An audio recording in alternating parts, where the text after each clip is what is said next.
get started. Calling to order Historic Landmarks Commission, May 7th, 2025. Let's start with roll call. Thank you, Chair Grumbine. I'll take roll call. Chair Grumbine. Present. Vice Chair Uli. Present. Commissioner Butler. Here. Commissioner Jordan. Here. Commissioner Drury. Here. Commissioner Ensberg. Here, present. Commissioner Lenvik. Present. And Commissioner McClure. Here. Perfect. We have quorum. Thank you. All right, let's go on to item A, public comment. Any member of the public may address the commission for up to 2 minutes on any subject within our jurisdiction that is not scheduled on this agenda for public discussion. All right. Commissioner Ensberg, I saw you filling out a, a form, so. And I see a great pamphlet in front of us, so.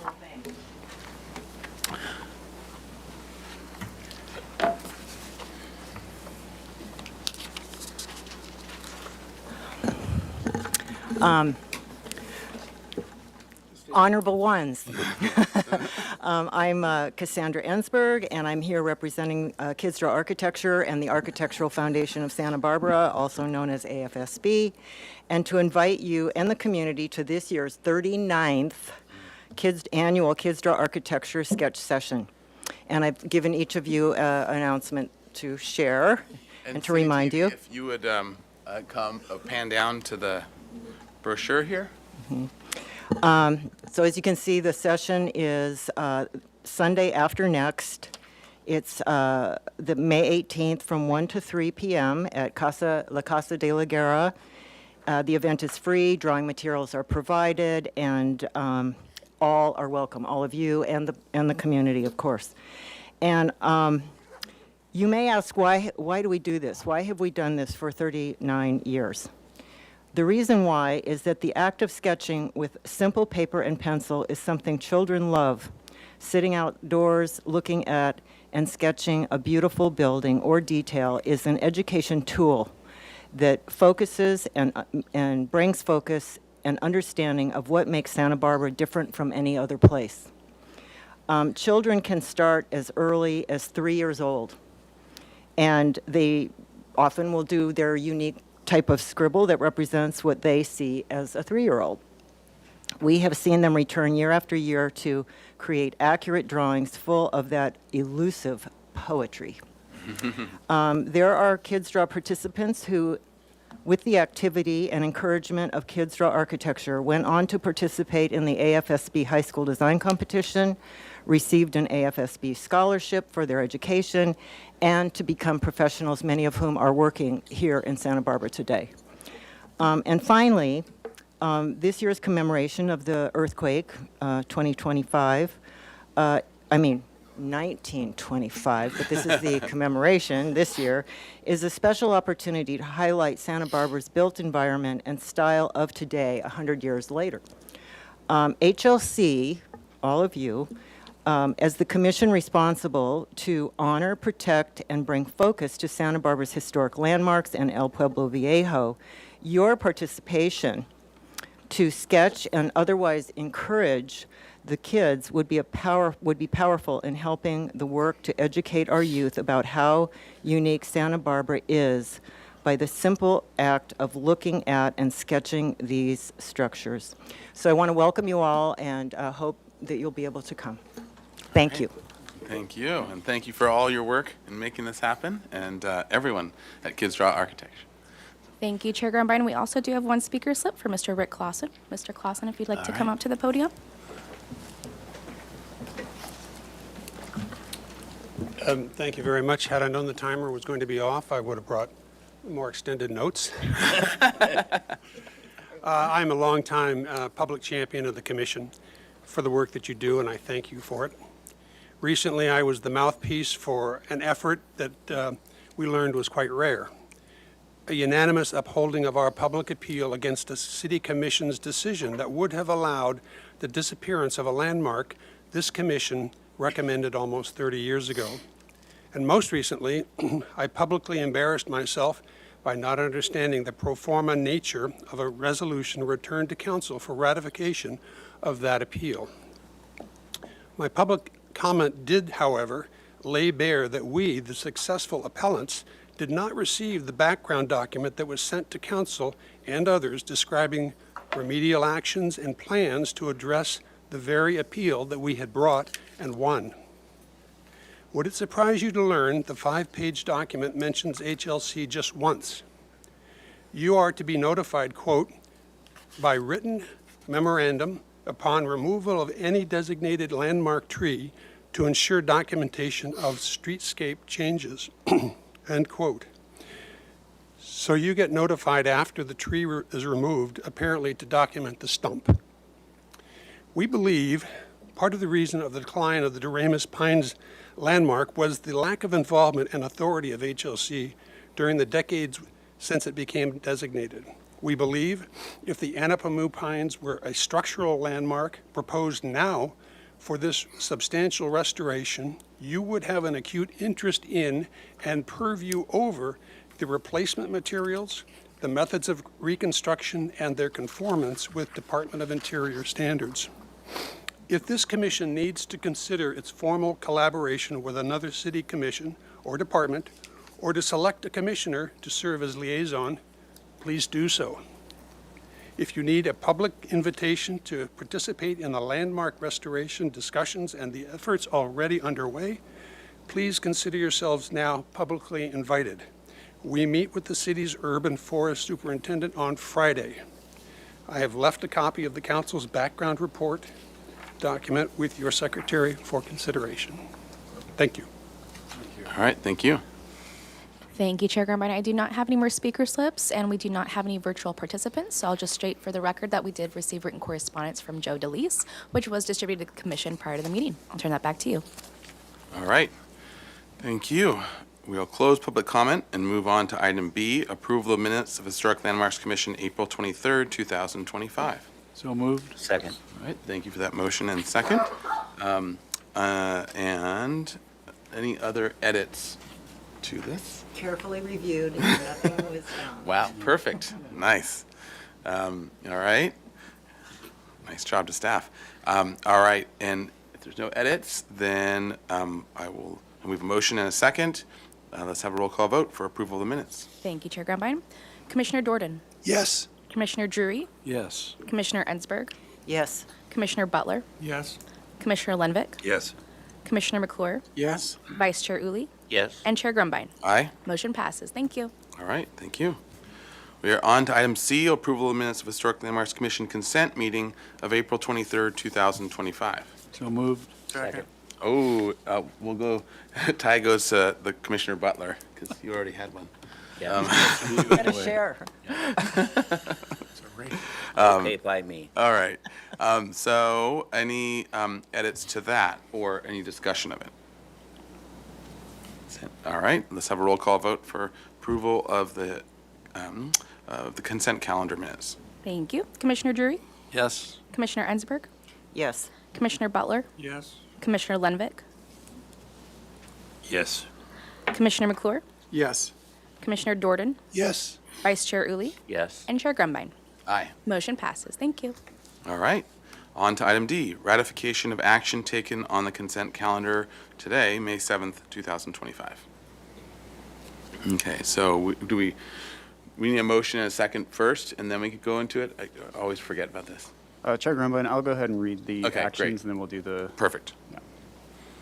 All right, on today's consent meeting, Commissioners Uli and McClure were the reviewers. We had 21 East Quinto Street, which received project design approval and final approval with the project compatibility and minor alterations findings met. And item B, 219 West Korea Street, also received project design approval and final approval with the project design approval, or with the project compatibility findings met. And that concludes the consent agenda for today. All right, thank you very much. All right, so, and any questions or actually, let's have a motion and a second for ratification of the actions, and then we can discuss.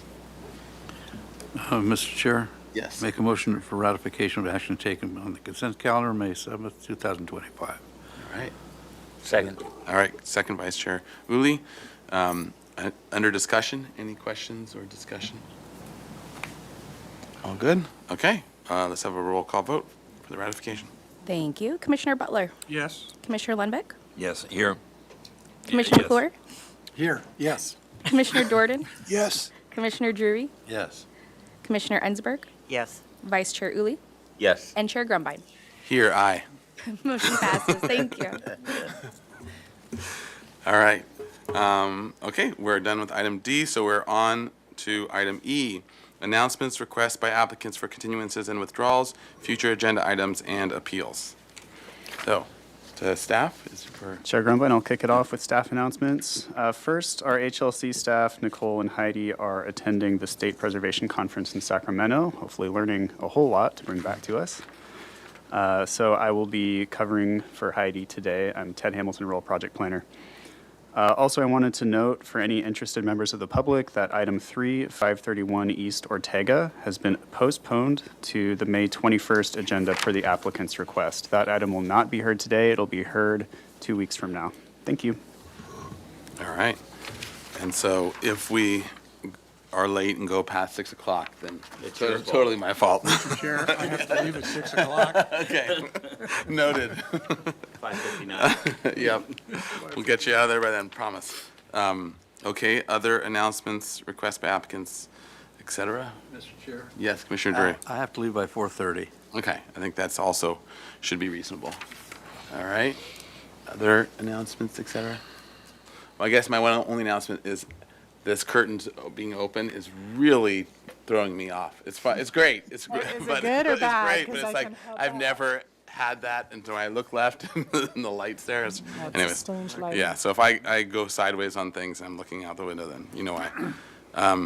Okay, so if we don't have any other announcements, let's go to subcommittee reports. Subcommittee reports. Commissioner Ensberg. Yes, thank you, Chair Grumbine. Just that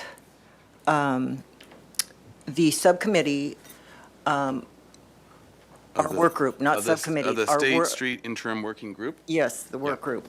Wanted to find a way to see if we could address the Figueroa Paseo that you may recall we looked at quite some time ago, and to help find a solution to make that move forward. So HLC Work Group has reached out to staff, and we currently have a meeting with them on May 28th.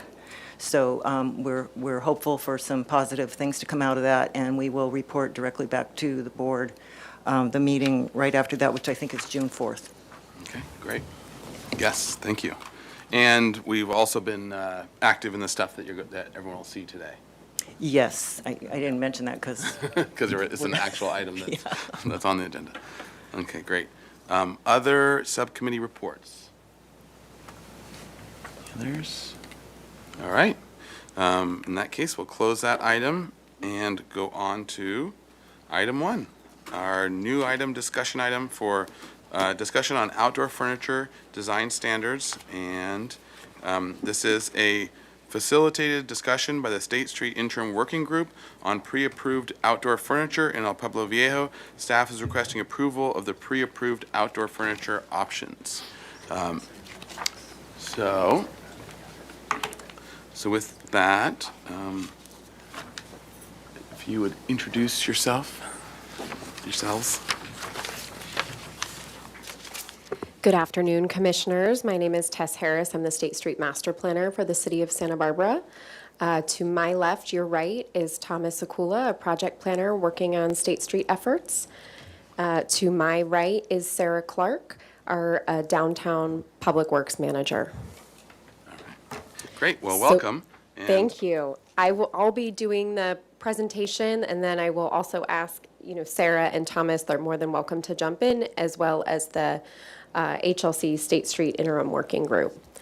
And so I'm going to walk through, you have all of them in front of you as well, but I'll walk through the document that you have. But first, I really wanted to set the stage a little bit for why this is coming before you today. So the State Street Short-Term Action Plan was reviewed by Council in September 2024, and it included an action item to standardize the appearance of dining furniture in El Pueblo Viejo and obtain HLC approval for pre-approved options. And this action item was initiated actually by the Historic Landmarks Commission about a year ago in early 2024. So Commissioner Ensberg was one of the ones that first created a draft of a outdoor furniture document that all of you saw was shared with the HLC, and subsequent drafts were shared at this commission with positive support.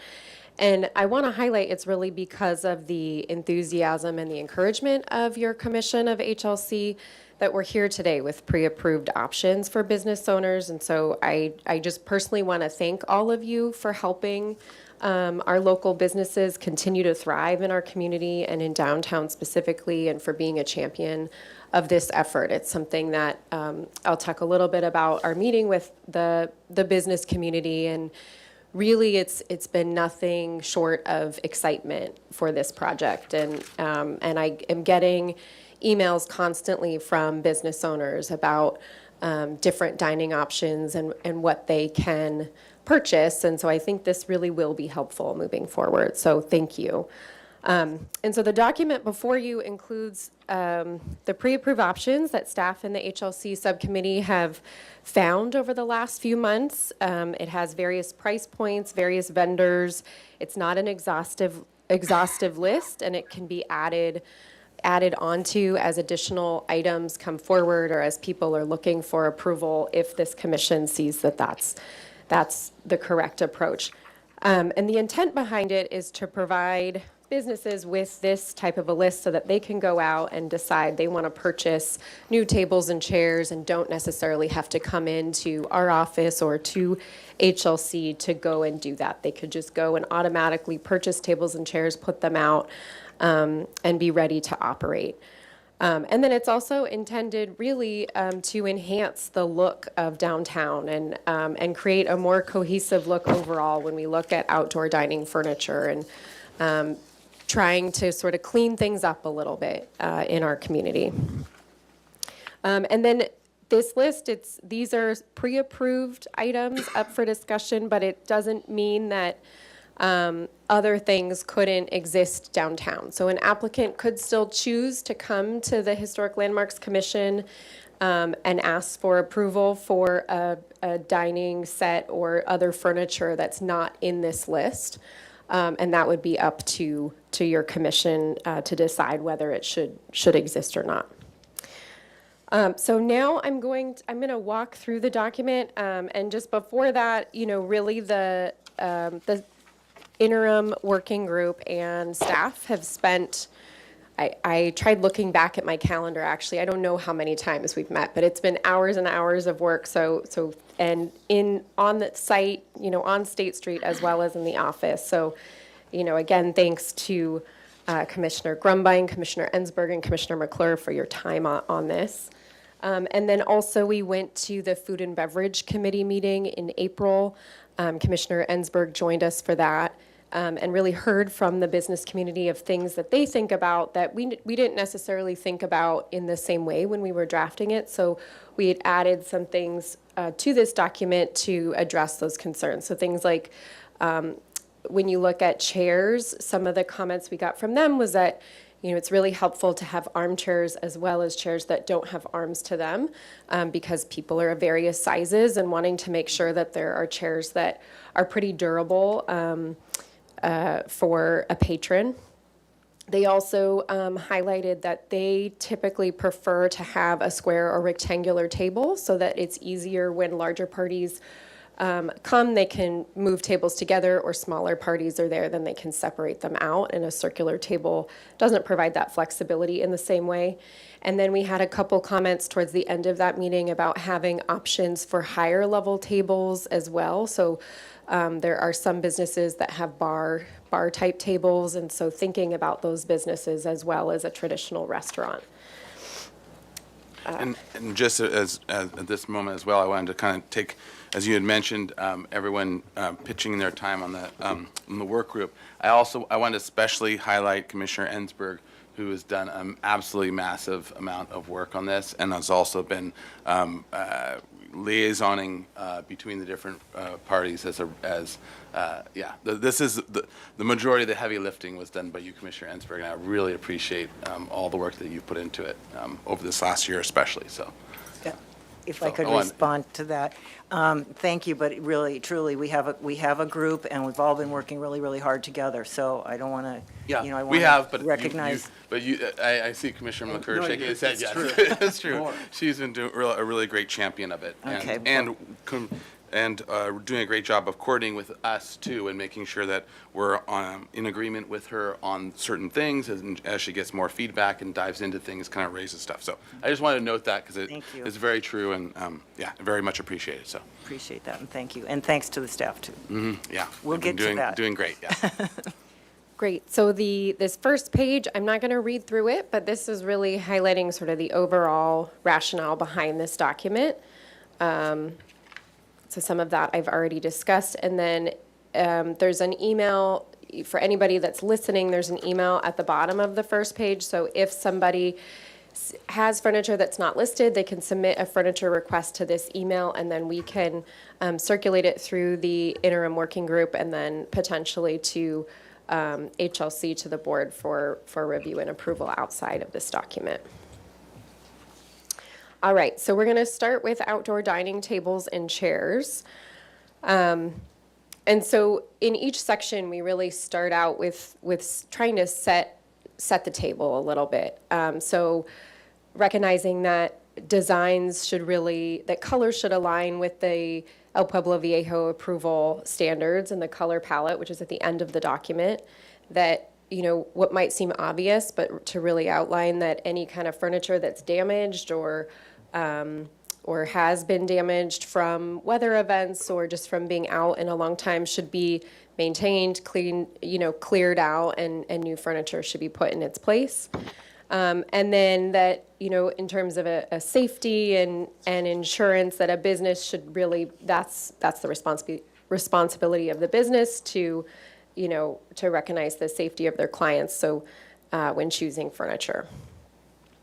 And so what we have here, the first group are some different bistro tables and chair sets. In the document, if you go online to it, there are links here, so it'll take you to an actual manufacturer for these. So you could go to that manufacturer, or you could go to somebody else. We're not saying that this particular manufacturer is what the person needs to use, but just trying to simplify that process a little bit if they don't want to go and do a separate search. And then we go into some additional chair types. So this bistro patio chair that's on the left-hand side is one that's seen sort of around El Pueblo Viejo. I believe Renaud's has it up by the Arlington area, and there's some others as well. This cafe chair and Verona chair, these come in different colors, so not necessarily, would be these colors, but these are from a larger commercial furniture manufacturer. So trying to find, everything from furniture you can purchase at IKEA or Amazon to furniture that you can purchase that might be a little bit higher quality. And then this section here, we put in teak tables and chairs for discussion as well, so providing an opportunity for restaurants or business owners to use a teak table or teak chairs. You'll see there's both a round and square table for the use, and then as well as a folding armchair and then a kind of more sturdy armchair. And then we get into some different tables and chairs. Some of these are currently downtown, some are not. But so the metal stackable chair on the left-hand side, it's kind of an easy chair that you can find pretty free in many locations. This outdoor patio chair is one that an existing restaurant currently uses downtown. And then there are a number of different circular cafe tables, different types. You'll notice just the difference in appearance for the legs of the tables. And then we have a round top bistro table as well. Then coming in, there's some others. These are the square bistro outdoor tables, some additional square tables, again with different legs. So would love to get input from the commission on if everybody feels that these would be appropriate in El Pueblo Viejo. And then we have a couple options for ADA accessible tables that meet the height requirements for ADA, and that, these types of tables would be required at all outdoor dining establishments. So wanting to show some square rectangular tables that meet that requirement. And so, that's the tables and chairs. There was a second, before I move on to umbrellas, there was a second document that was sent to you today. So it's behind the packet that I gave you that includes some additional tables and chairs, and then there's a planter on there as well. Let me just maneuver to it for a moment.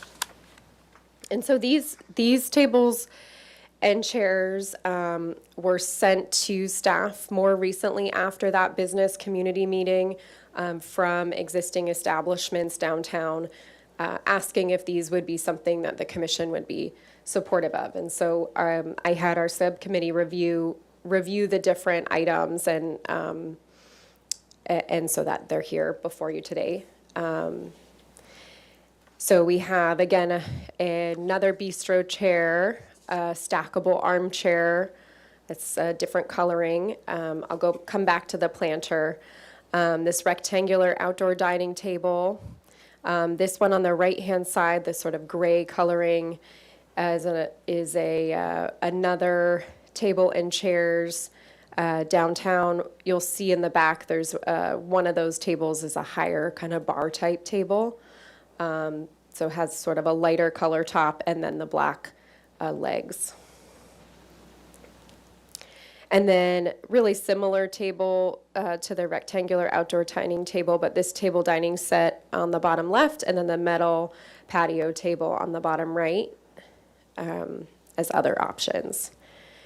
And so I think what might be, if the commission's comfortable, rather than me go through all of them, I'm wondering if it'd be better to kind of take a pause and talk through the tables and chairs first, or if you'd like me to present, everything at once and then we can walk through.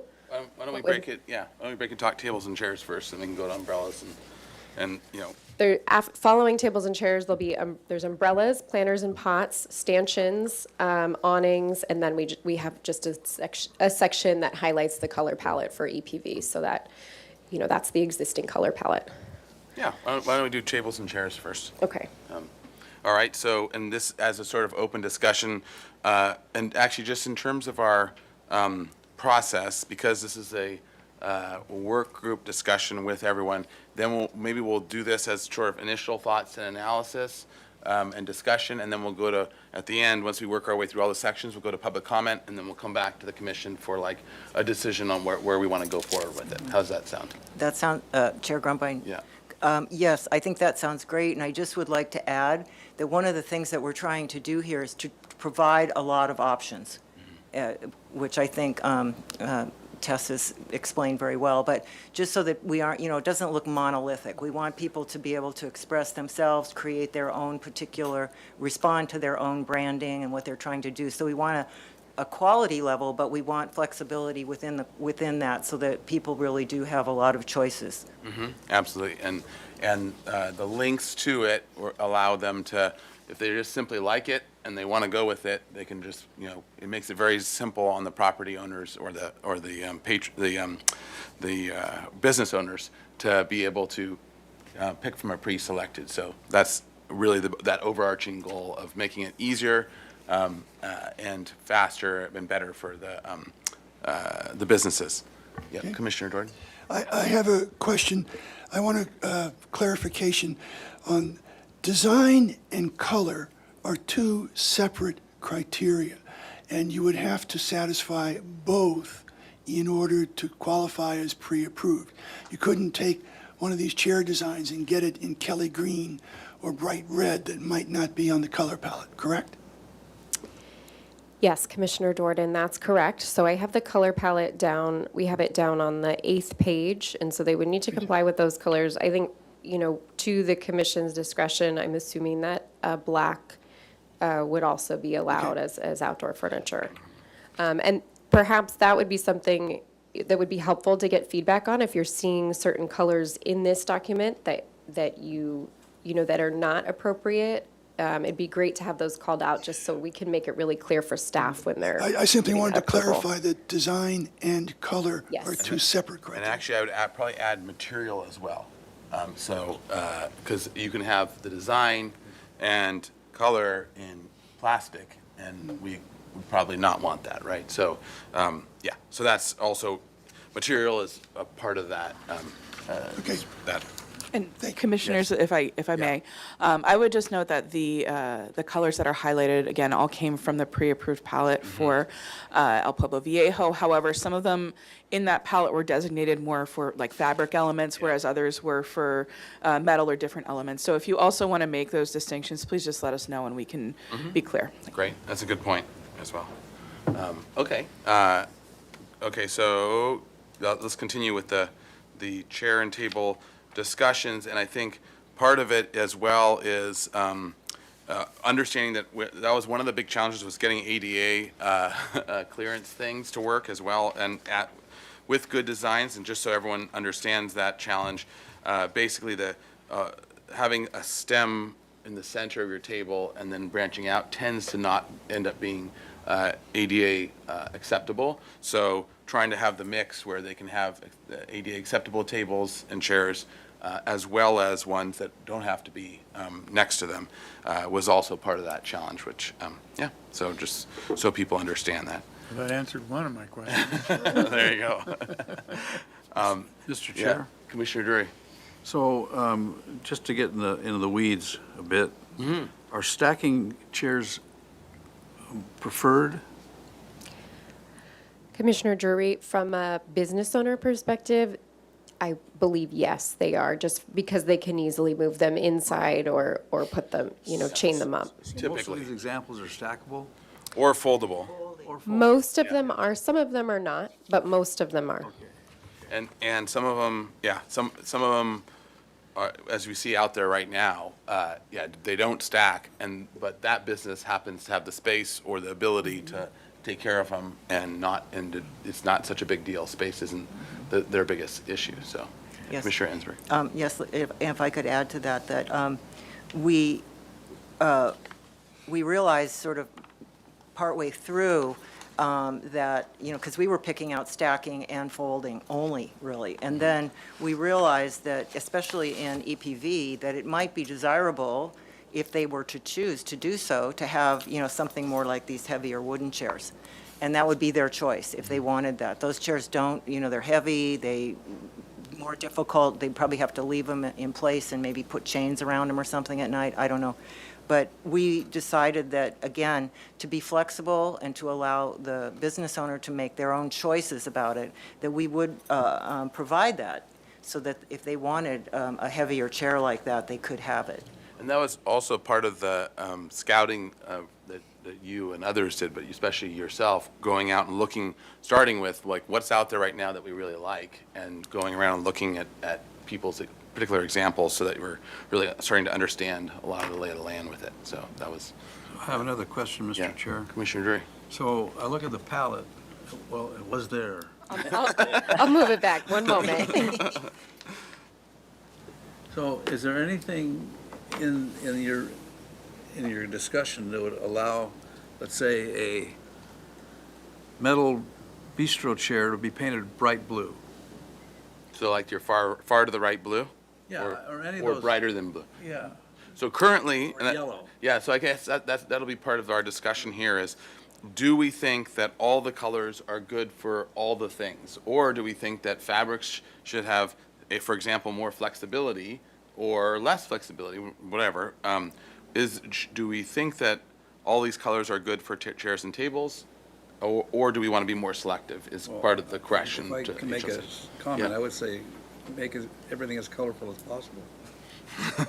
You and Commissioner Ensberg are going to be the, don't, just wait till we get to the striped. Mr. Chair. Yes, Commissioner Uli, or Vice Chair Uli. Thank you. I would suggest, well, there's an echo in the room, apparently, microphone, anyway.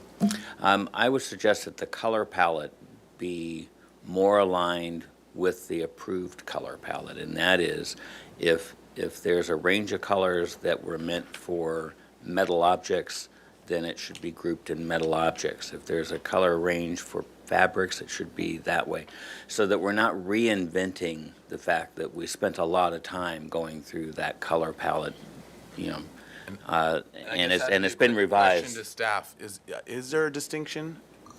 Yeah. There Yeah. is. And so the link that's included there, the Santa Barbara colors, those were all the pre-approved colors for El Pueblo Viejo, and it calls it out by awnings or building, painting color. It extends beyond furniture, of course, but there are some distinctions there.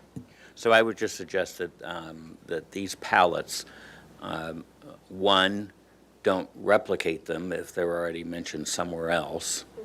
And if you do replicate them, match what you're referencing so that there isn't any confusion about somebody who's trying to apply a bright blue when they shouldn't be applying a bright blue, as an example.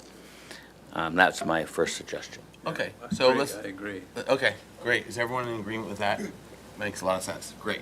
Okay, done. Colors. I have a question, if I might. Yes, please. Commissioner Lembeck. We see a lot of options here, variety and options in chairs, tables, and colors.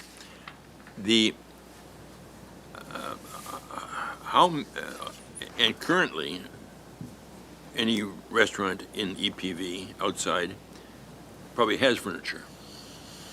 And we're not saying they've got to change. My question really is, how many outside dining opportunities are there going to be? And we probably can't guess at that, but we're planning for the future. But, in the, let's say the 1,000 block, there's probably nothing now, and there may not be. The 900 block, there may be nothing now. Well, maybe there is, I gotta think now, but there, a number of blocks there's nothing, and there may never be anything because we just aren't gonna have that many restaurants on State Street.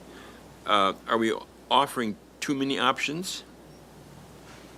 I mean, it's, if we have all those colors, it could be a real interesting State Street.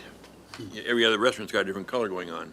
And I don't know that that's the key, that we want to have, the image we want to have downtown. But I say, I don't know that we're going to see that many ultimately. Well, and, go ahead. Commissioner Lenvick, and Commissioners, so it's a good question and a good point. And I'll clarify it a little bit. So we have Title 31 right now that allows businesses to operate outdoors in El Pueblo Viejo under sort of that authorization with the city administrator. That expires at the time the master plan's completed or the end of 2026. I do anticipate that the master plan will be completed before the end of 2026.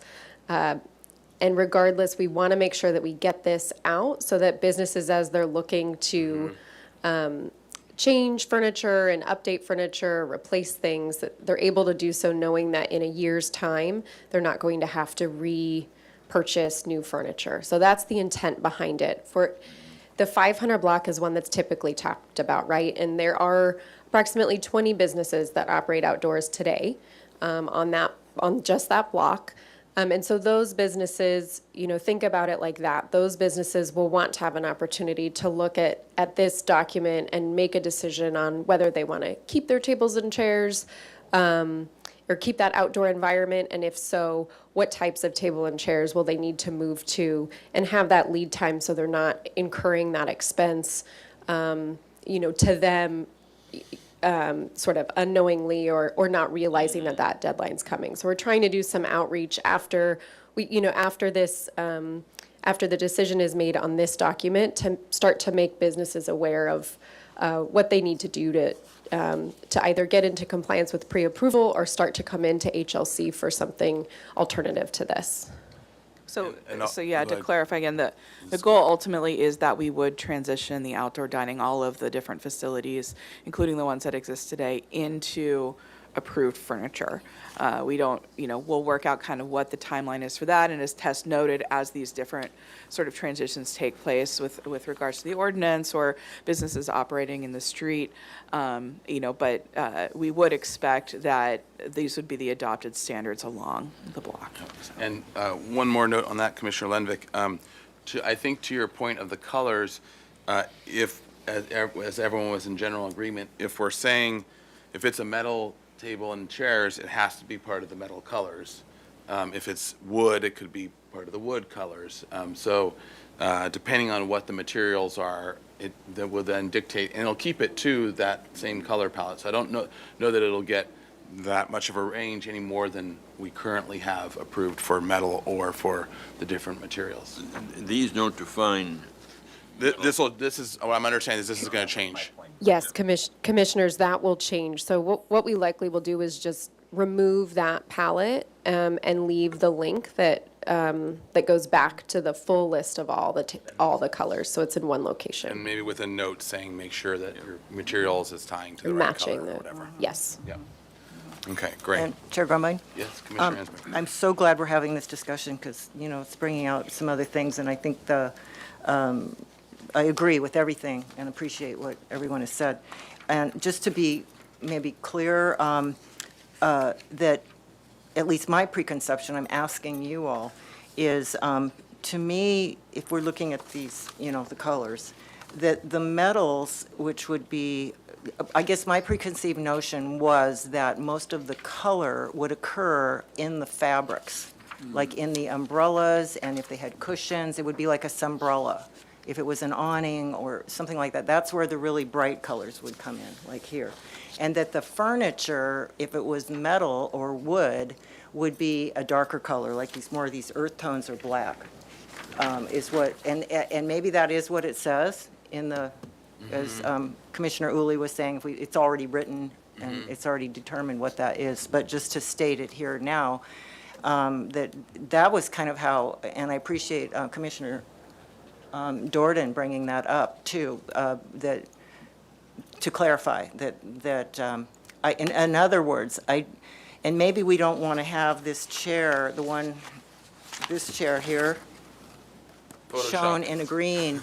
Maybe they should all be just black and white so that we're not suggesting anything. But then they go to the other document that Commissioner Uli was referring to find out. But in basically, metals and wood would be natural or dark colors, and that the color would come from the fabrics, what do you call it? Sunbrella kind of color, whether you did a solid or a stripe, which we'll get into in a minute. And then also, what was the other thing? I guess that was it, yeah. Okay. Thank you. Well, so I think with that note, I think that's a good note for, and I guess the general note, the only one that it seems to be is the cafe chair, the middle bottom of the green one, might be the only one that is out of compliance for what was being shown in terms of as a typical, and assuming that when you click on that cafe chair, it comes in other colors that they could pick from that would be in compliance. Obviously, with all these links, and maybe there's a note there that needs to be added to make sure people know, just because this is linking to this chair manufacturer doesn't mean that it is going to be the right, like you can pick any of these colors. Like you've got to make sure that your color and material selection are based on Mr. Chair? EPV. Yeah, Commissioner Drury. So just to get further into the weeds, what if a restaurant owner buys a chair and realizes that it's not very comfortable on the seat? Would it be allowed to put cushions? And I think that we'll get into that with the fabric section, I think. And All right. yes, I think to your point, yes, and I think that should be noted in fabrics as we get into awnings. Yeah, Commissioner Lenvik. The photo of the outside dining that's on the page just before the colors. It's a very handsome chair, table, color combination. Oh, yeah. And For stanchions? yeah, they're advertising stanchions, but Yeah. you look beyond that and look at the chairs. I think that's and the Cristini. table. That's very comfortable. I could see that being repeated Yeah, exactly, numerous times, and it would be, various restaurants up and down State Street, and it wouldn't be, And I don't think, I could be detracting. wrong, but I think that is Yes, it is. on Yeah. the number 3 Yeah. in the, Yeah. top right. And I think that was Christine in the El Paseo. They did a great job. And that one also illustrates what we were just talking about, that the metal is dark. Mm-hmm. You know, Yep. and I guess, do we, so the discussion is do we all agree that if you have metal, whether it's a chair or whether it's a stanchion or whatever it is, it has to comply with, in other words, it can't be bright yellow. Mm-hmm. It can't be, it has to be a dark tone color per, as Commissioner Uli said, the reference that we already have in place regarding these things. Commissioners, if you don't mind me asking a question for you or perhaps for our staff. In the Santa Barbara Colors document, there's the trim and details and there's the mass section. There's not a specific metal section, so I just I want to make sure that we're all clear on that right now, so I have a good understanding of kind of how to write the revised version of this. Would I look to the trim and details colors that are shown on the screen here? Or am I perhaps not looking at the correct? Here's some iron colors. Okay, so iron colors along with black. And maybe that's the reference. We make sure that they understand that metalwork should go to the iron colors. Okay. My thought is that you have vertical supports, table and chairs, and you have horizontal, which are the seats and the tops. And I think the support stuff should be the iron colors, the darker colors, and the seat and the tops could be something else. It could be cushions, it could be whatever. I don't know that I, necessarily want to dine off a dark brown top, but, it's a possibility. But I think some of the other colors, the beiges and whatever, would be comfortable to dine off or sit on. So I think the problem with that is, in general, the manufacturers and those don't vary by unless they're varying the material. So when they have the wood seats and wood tops with their metal legs and metal supports, that's where it tends to be. And they, for the most part, they all have like a iron or black option for the metal, typically. So there's usually, the manufacturers are usually pretty consistent about that. And then if it does mix with something, then we can define it by saying wood is I guess, though, do we have a wood section here in terms of colors or stains? Yeah. And what about stone? I mean, what about like a marble top or something? Yeah, I don't see marble. If I may interject, there's no wood, it's more in terms of buildings, and so you'll see that's right. trim and details, and so that's and above that are the actual, the building. So I get. So it's not going to be a perfect match, so I do think having guidance will be in terms of metals or wood, like what kind of paint colors would be acceptable. And on the wood side, I guess it breaks into two questions. Most of them that we saw, and I think when there was wood, was some version of the stain or sort of wood-looking wood. And there's a painted version you could, in theory, do, but then it becomes a question of, do we want to just say it's open for all trim colors if it's painted, or stained in or sort of natural colors, or is there some definition that we want to give to painting wood or not? Can I ask a question of the committee? Was it your intention as you were working on this to select items that were currently readily available Yes. from major manufacturers? Yep. In that case, I would suggest that we say, we make it very clear what color palettes are part of the pre-approved. If somebody has a distinctive color scheme or wants a bright color, that's liable to be attached to some sort of larger branding scheme and will fall outside of the pre-approved because they'll want their own decor. So I think if the what I would suggest is we need to provide the option of readily available material, options. Yeah. And make it very clear about if you're going that direction, this is the color palette, and anything else becomes Yeah. I have a- special request. I have a related. Yeah, Commissioner Butler and then Commissioner Ensberg. Well, so that's the question I was going to ask, similarly related. So when you identify the manufacturers, did you identify that they have product currently available in the color palette that we're approving? That's the first thought. If not, then I wouldn't advocate for that style or that manufacturer, because the buyer's going to go, well, wait, you put it up there and said I can get it, but they don't have anything in the approved palette unless I paint it myself or somewhere else. So did you have the opportunity to determine the color palettes that are available from the manufacturers? Committee member Butler, Commissioner Butler through the chair, we did not look at every color. As was noted, we did look for things that would be available. However, the large majority of these styles are available from a number of different vendors. So we've got one linked here, but we could certainly look for other options and alternatives so that we could give them that opportunity. If there's different colors available or somebody sold out and another one is available, we could provide probably a source list for that. No, that's great, and I would advocate for that, but I'd also make it very clear to the buyer that, hey, if you can't find the color, then you got to get the color. Yeah. Some manner. It could be the note is or similar, and check with staff, basically. Yeah, Like something if like you have that. something similar that's not this exact thing. Otherwise, that green one's Yeah. going to show up. Yeah, it is. Yeah, Yeah. we will change the green one. I'll go Commissioner Ensberg, then Vice Chair Uli. Yes, so to go back to this page, these, with the exception of this one, I think all of these do. If we have do we have a stain color in our EPV for buildings? We have stain colors, don't we?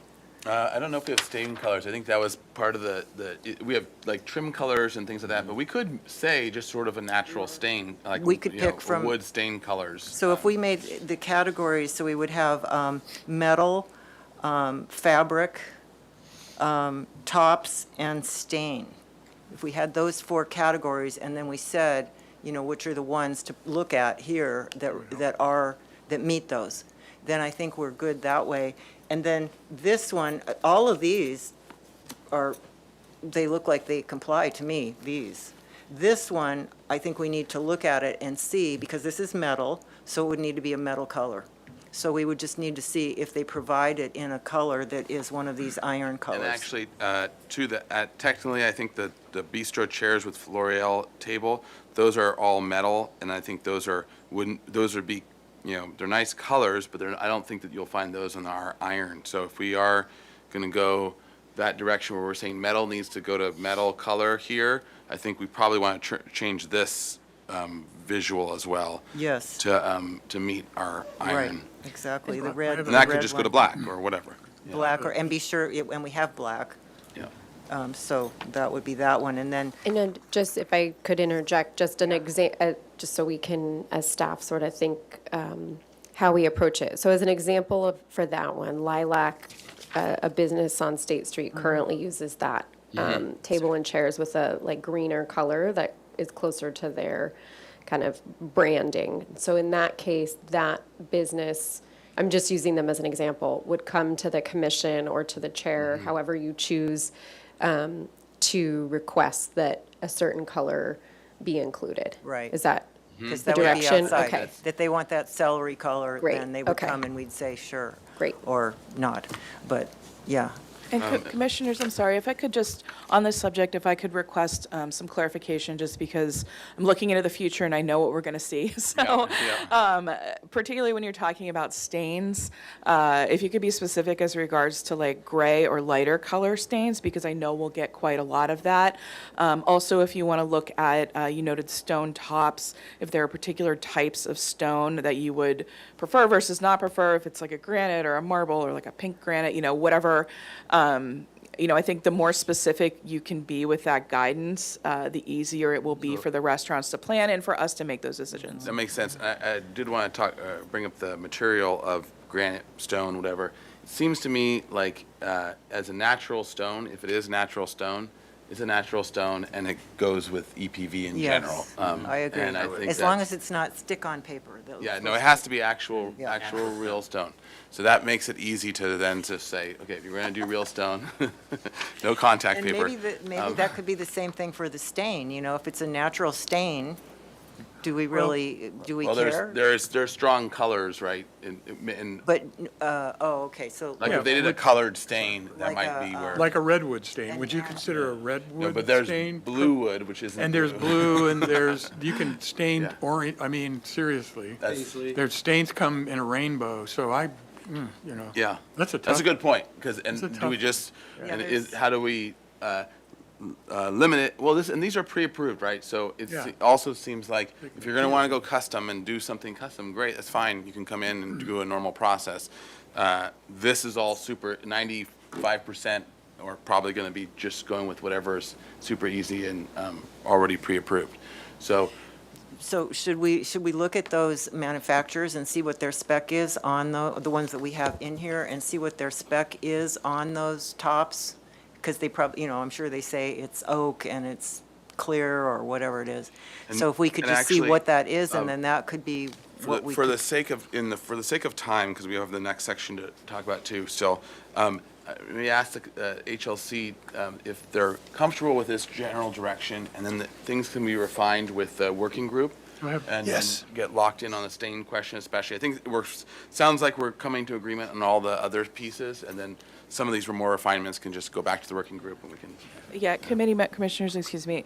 We could also just get, if there's anything that you see in here for the tables and chairs, including in this addendum that we have, that the style in particular you don't care for, you don't want included, please just let us know and we can remove that. So just want to make sure that all the styles that are included here are acceptable to the commission, and then we can add that sort of color overlay that we discussed. Okay, great. Is there anyone else, any other thoughts before we move on to umbrellas? Yes, one question. Vice Chair Uli, and then Chair. Commissioner Butler after. I can see the immediate challenge as the knobs of the guy behind the curtain is, trying to tweak whatever it is, that the colors the manufacturers offer as a standard will not match the palette that we have as approved. And so you suggested or equal. Well, Jesus, that could be anything. So it would seem to me, given my earlier comment that we should reference our own color style, which is what you did initially, that of the manufacturers that make the furniture that we can come to consensus on that we like, you should check their color palette. See which ones are closest matches to our approved color palette. And if they're not, then bring that back in the document as approved colors. Because if any of these colors wind up being custom, I can tell you the restaurateurs are not going to do it. And So you're saying basically like the metal stackable and then having. Whatever's metal, whatever's whatever's metal has metal colors to it. So if they can't match what we have approved metal colors for because they don't do it, it's going to be custom, except for black, right? Yes, Commissioner So- Uli, I think I understand that comment, and what I'm thinking of having us do is really go through each one, identify which color is either, which ones have black or meet the color standards, and then list out perhaps underneath the picture, you can get this chair in this color or this color, and then bring that back to work that through the working group and bring it back to HLC. That would be very I think I helpful. understand that. Great.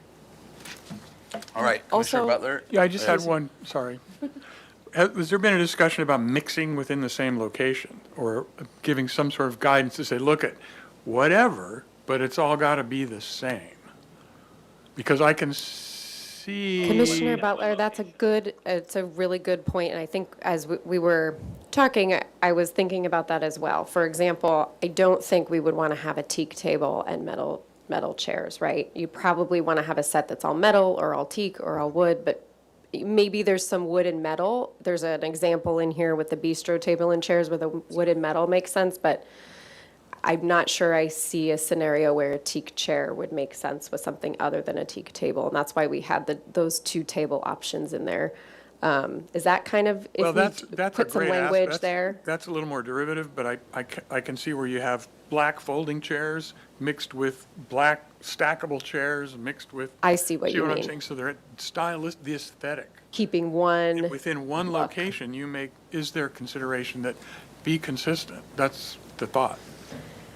So you basically pick a manufacturer and a type, and you do all that? That's and- right. And not correct. do, Stylistically, yeah. maintain that. One of the challenges I see with that is getting the ADA tables to work That's a- for, Yeah. is going to be tricky. But it's a good, but I guess it's a good point and interesting whether there is an easy way of defining it Maybe, yeah. that's a so thought. that you can get it all to work. Commissioners, what about the idea of kind of keeping it as one sort of look and feel, for lack of a better word? Vibe. Thank you. And with maybe an exception to the ADA table. So ideally, you'd have a table that matches the color, but is probably not, it might not match the exact aesthetic. That actually might be an advantage, because when an ADA user is going, well, where can I sit? It's clearly noted or identifiable for them. So that's just a thought. Yeah, that might. Okay, Commissioner Ensberg? Yeah, just before, well, I appreciate if we can get into the weeds as our work group, taking all the input from this discussion. I think that's what we need to do, but I don't think, from my personal, my perspective, I think you can mix them. I think you could have the wood teak with a simple black table. I think that can work. So, but that can be maybe, if it's okay with the commission to give us that. Yeah, kick us back to the working group. Be able and- to yeah. sort through all that and come up with, our opinions about it. All right, that sounds good. Any other things before we move on? And we will try to keep moving here. Oh, one other thing, sorry. Did you want our opinion about, this was the, where is it? This one. This is the one that you gave us that was separate, and did we review that, and was there anything, do you want to hear our comment? Yes, Commissioner Ensberg, if you could also if the commissioners could also take a look at the additional page that was attached today. It includes a number of tables and chairs. Most of them are metal. The one on the top middle is a little bit different, where they're using a tablecloth to cover the table. So I'm curious if that is acceptable as well. I don't see why not. I believe the one that's labeled approved set, which is the gray, I think that is, my recollection, because I'm familiar with this dining area, is that is either an MDF or like a Formica type tabletop. So that's also a different material there. Right, it looks like, I personally don't have any issues with any of them? 9 of 9. With, So when you say it's a Oh, different, 9 of 9 of 9. 9, the page. Got it. when you say it's a different material, what kind of material are you reading? So the one that's labeled approved Approved set, set, right. I believe that the tabletop here is either an MDF or a Formica in that gray color. So that might be It's of another a thing to. wood. So It's a it's- synthetic wood. Correct, that was yeah. my- So again, if you have specifications that you'd like to add for colors for And those the materials. other note on that is it's also a metal, like aluminum finish Yes. as opposed to the black. So that's another question is, are we okay with a metallized aluminum look and finish in addition to a black metal finish, which we have as our iron colors? So are we okay with basically aluminum looking like aluminum as part of our new, yeah.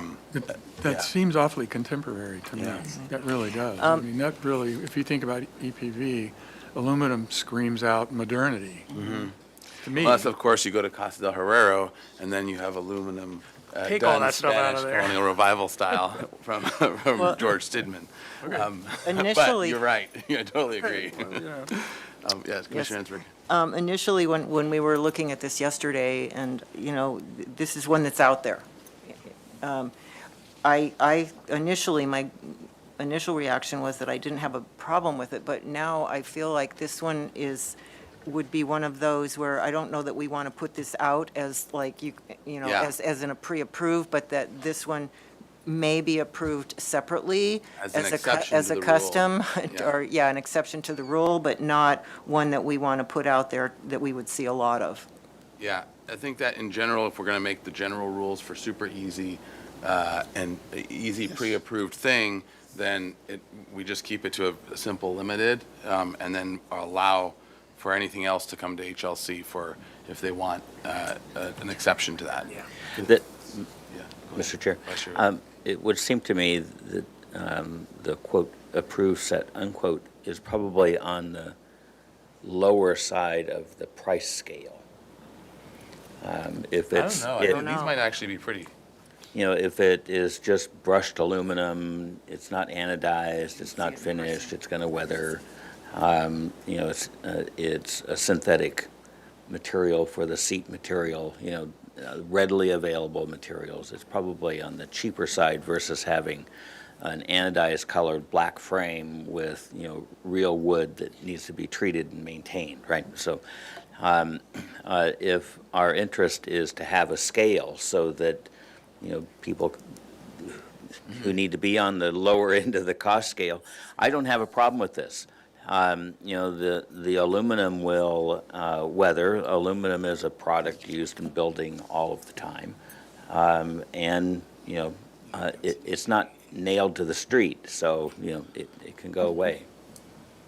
Commissioners, I just okay with pulled it. up one example. So some of the ones, not just this one, but there are others in both documents that are aluminum, but are the darker look. So this is an example of one of those tables and just the cost for the table, so you can kind of get a sense. It really ranges. I think we have things from about $100 to up to, you know, nearly $1,000 per item. Yeah, I think I was responding more to the finish of Yeah. that particular Yeah, the look photo of the where finish that's as well. powder coated or whatever. It's the raw aluminum finish, and to me, that's, again, rather modern. And That was probably more. And it my could be reaction. that in front of,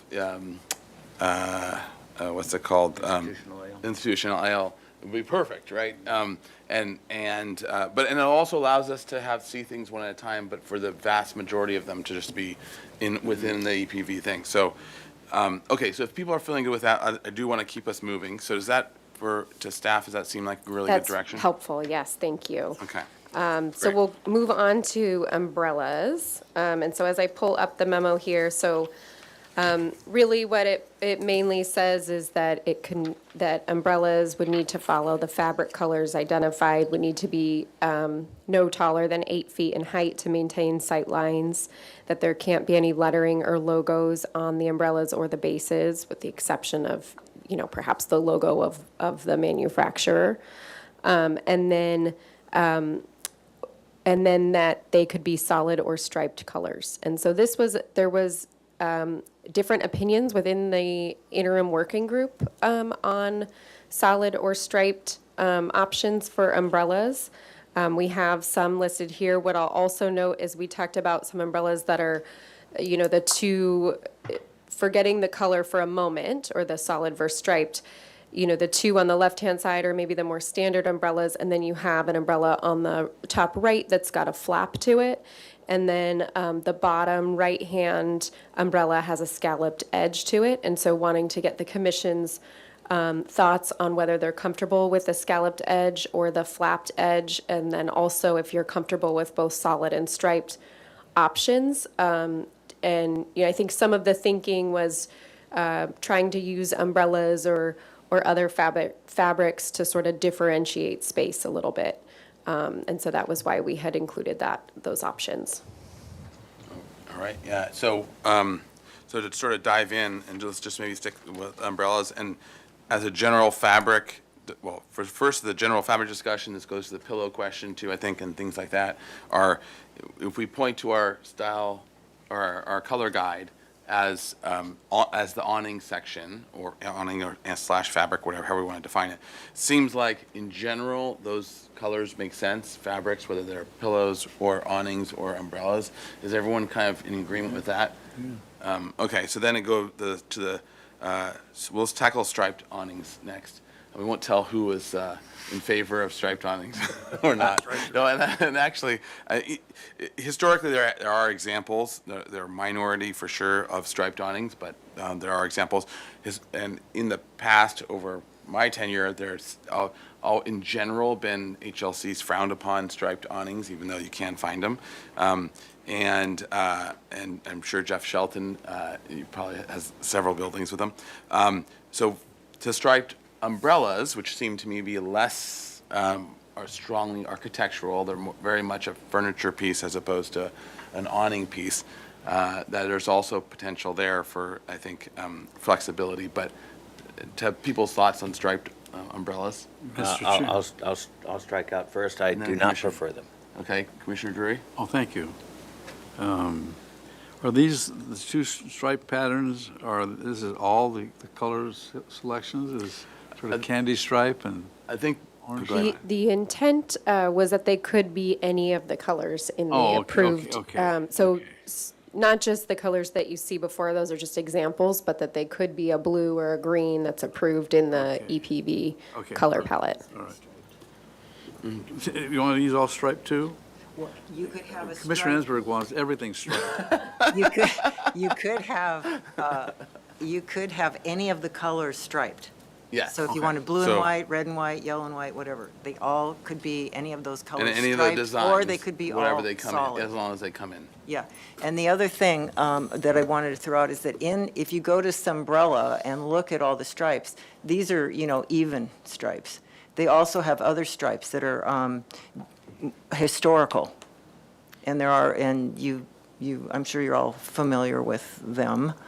But so that's a possibility too. We don't necessarily just have to have, a 3-inch stripe. They could be these others. If we went through and looked at them and thought, okay, well, this one looks good, we could perhaps add others to refer it. But right now what we did, what's in this right now is we're just saying, meet the colors of EPV, and you can do it either solid or stripe.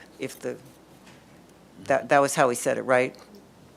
All right, so that, in terms of 3 options then on the table, 1 is no striped umbrellas, 2 is striped umbrellas as shown, or 3 is look at maybe a more historic version or be more limited to your striping. Or broaden the choices. And question, what's the distinction between the two? Because otherwise, aren't they, the two photos, you have stripe pattern.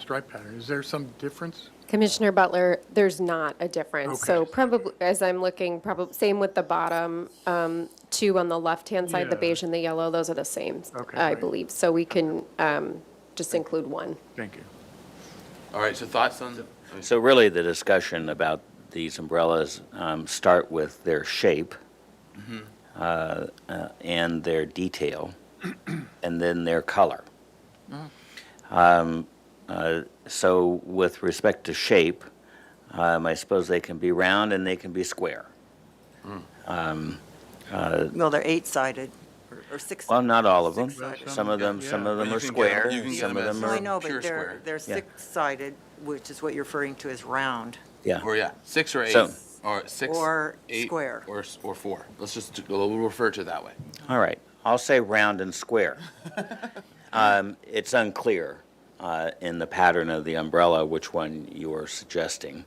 I can count the little dimples on the edge of the umbrella and guess, that this is an 8 or a 12 segment umbrella, but it should be clear what it is we're talking about, and whether or not we're comfortable with segmented umbrellas or square umbrellas. Basically a hip. I'm not quite comfortable with umbrellas with a valance because to me it seems, informal-ish, like we're not at the beach when we're on the street. So I would lean toward an umbrella without a valance And on what it. about the scalloped edges? Neither one of the ones on the far right-hand side. I suggest an umbrella with no valance, and it could be segmented or square. I agree. Okay, well, why don't we do this? Maybe just for simplicity's sake, why don't we take a straw vote on the valance question, the overall number of sides questions, 4 versus 6 or 8 are segmented, and the striped question. Why don't we do that? Yeah. Can we, Commissioner Ensberg. before we go to a vote, can I make a rebuttal? Yes, go for it. Because as I'm imagining the street, I really feel that it's important that there be variety and that it doesn't have this monolithic look, that it should have a lot of different character and flavor and, frivolity, I'll say. And so I think that allowing people to have these different things is what's going to make it feel really interesting. So, I might not pick the scallop for myself, but I can see other people who have, and I think Janine's, in fact, has that. And it's really, it's fun, in my opinion. And I think that the valance, there are some advantages also with the valance coming down because it helps to, there's a reason for it. It cuts off more of the sun. The ones that are, these are market umbrellas, this style, with the 6-sided market umbrella like this, doesn't do that unless you get like a, 12-foot or something. But so the flap does do that, and I think there's an advantage to that. Plus, I like the way that it flutters in this, you get this flutter action with the wind.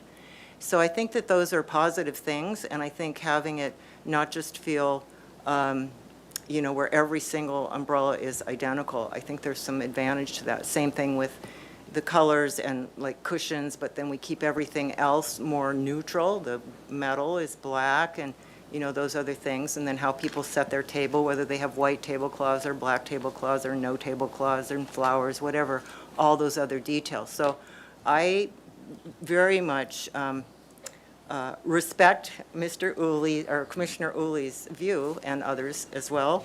But I think, I just want to put that out there to think about, that, everybody's got their own, style of dressing, of how they present themselves, how they create their restaurant and personalize it. So I really think that it's good to have that. So I have a follow-up. Yeah, Commissioner Butler and then Commissioner Lenvik. So with the balance, just say if we said, yeah, that's fine, I think we should address advertising. Because the first instinct is to put Cinzano on one of those flaps, or Heineken, or whatever. And I don't disagree with the utility aspect, but it just raises that, when I first looked at it, I go, okay, I'm going to sell advertising on my umbrella, or just to advocate a product that I sell in my restaurant or location. I do that real quick, and then before we go to Commissioner Lenvik, that I think is probably what you're going to say is we are this. We're going to address that later. We're going to say, no, this is blank. There is no advertisement unless you had something approved. Well, that's no, not going to no stop lettering somebody. or logos. That's not going to stop Logos, somebody from stapling names it of on the there. Place names, the restaurant name. Yeah, but that would be in violation, and that Got would it. be taken down. Okay. Yeah, Chair Grumman, Commissioner Butler, we already Oh, I'm prohibit sorry. any kind of lettering, Bells and logos, or bases may advertising. not have, sorry. Yeah. That's good. Just Commissioner want to be Lenvik? clear, we're not going down that road. Yes.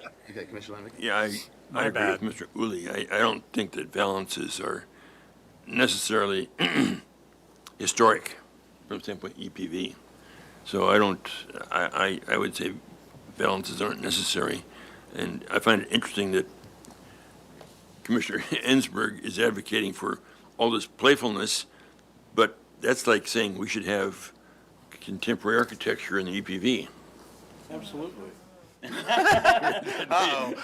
We just went. Those are fighting words. Okay, I want. Can I just say one other thing? Yeah, sure. In looking, we're doing EQ 25 right now, and I've been looking at a lot of, old pictures. Mm-hmm. And there are a lot of striped awnings and a lot of scalloped Yeah, awnings. I was going to actually go there as well. I do think that there's plenty of historic argument, precedent for the valance and even for the scalloped valance.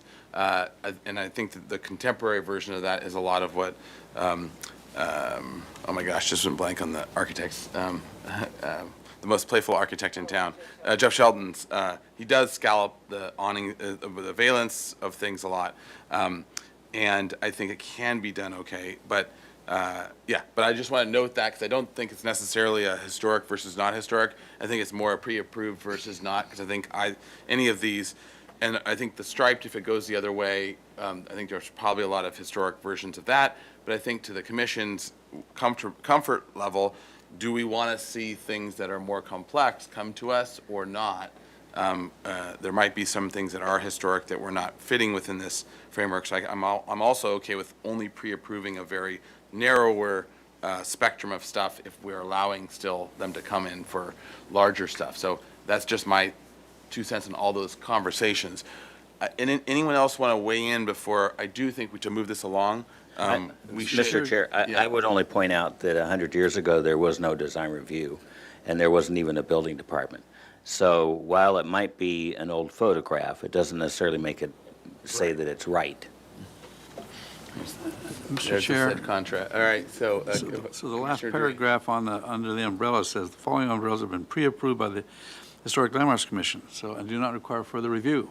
So why are we even talking about? No, this is. Commissioner Drury, that's because this is a draft. Scratch this off? That's what we're talking about. That would be, if this commission ultimately was to pre-approve it, that's the language that would be in there, just to remind people that they don't need to come through. I think the other thing I just want to quickly mention, I know we need to move on, but just, I'm hoping to also get the commission's feedback on if somebody doesn't meet the pre-approved outdoor dining options, sort of what the process should be for them to go through. And I mention that just because most businesses are likely not going to financially necessarily be able to come through a standard HLC process or desire that for tables and chairs. And so I just kind of am hoping to get a thought of maybe there's a way we could creatively do it, whether it's with the subcommittee or the chair or consent review or a smaller review, but just want to have that in the back of your head as you're looking through this as well. Okay, that's a good point. And so, let's start, we'll try to tackle this. How do we eat an elephant? One bite at a time. Yep, so let's start with the valence. Everyone's sort of heard the arguments for and against. Let's just go through, we can either go through one commissioner at a time and just weigh in on valence, stripe, and shape, geometric shape. And is there anything else? Yeah, I think those are it. Why don't we do that? Why don't we just walk down? Shape, stripes, and valance. Yes. Do Shapes. you want to just do a quick straw vote? Yeah, straw. Okay, let's just do a quick straw vote. Okay, so shape. First, so who is comfortable with, so I guess the question is square versus octagon versus 6, 8, 4. And I think maybe, is everyone comfortable with 6 and 8 as a general standard to start off with? Square seems to be the only one that's very, it could be more contemporary. You don't put a square awning on a single pole. I don't know how the geometry works. They do have them. Really? Yeah, and I think it's a more contemporary feel, and I think 6 and 8 is more of a standard historic. So I think that's right out of the gate. So is everyone comfortable for 6 and 8? And one thing on this, I hadn't even thought of that, the big rectangle, because it is possible, they make them pretty big, and you could have like one post, and you could have one thing, and it could cover, like a large area, whereas with these, you have to have a lot of them. So that's another thing that could be a great advantage, but we should show it. Okay. And I think that Also was, note, we have, what you see a lot with the restaurants is the umbrellas with the arms that kind of come Yeah. over Oh. as opposed to the posts in the middle. So I just want to make sure, whatever you specify, that we've included that so we can address that. so Mr. Chair? Yes. Just to clarify, I wasn't advocating for a particular shape. I was advocating the fact that we should say a shape. It's hard to, so each one of these should have a little plan on it that says, this is an 8-sided, this, whatever it is. The more shapes, the better. I don't care what the shape of the umbrella is. Okay, well, let's get that Yeah. first, and then I think it's easy enough to label it once we know. Okay, so everyone good with 6 and 8-sided as a standard? Good, okay. Yes. So that's feeling good. So then, anyone uncomfortable with square or other traditional shapes like large rectangles or let's just start there.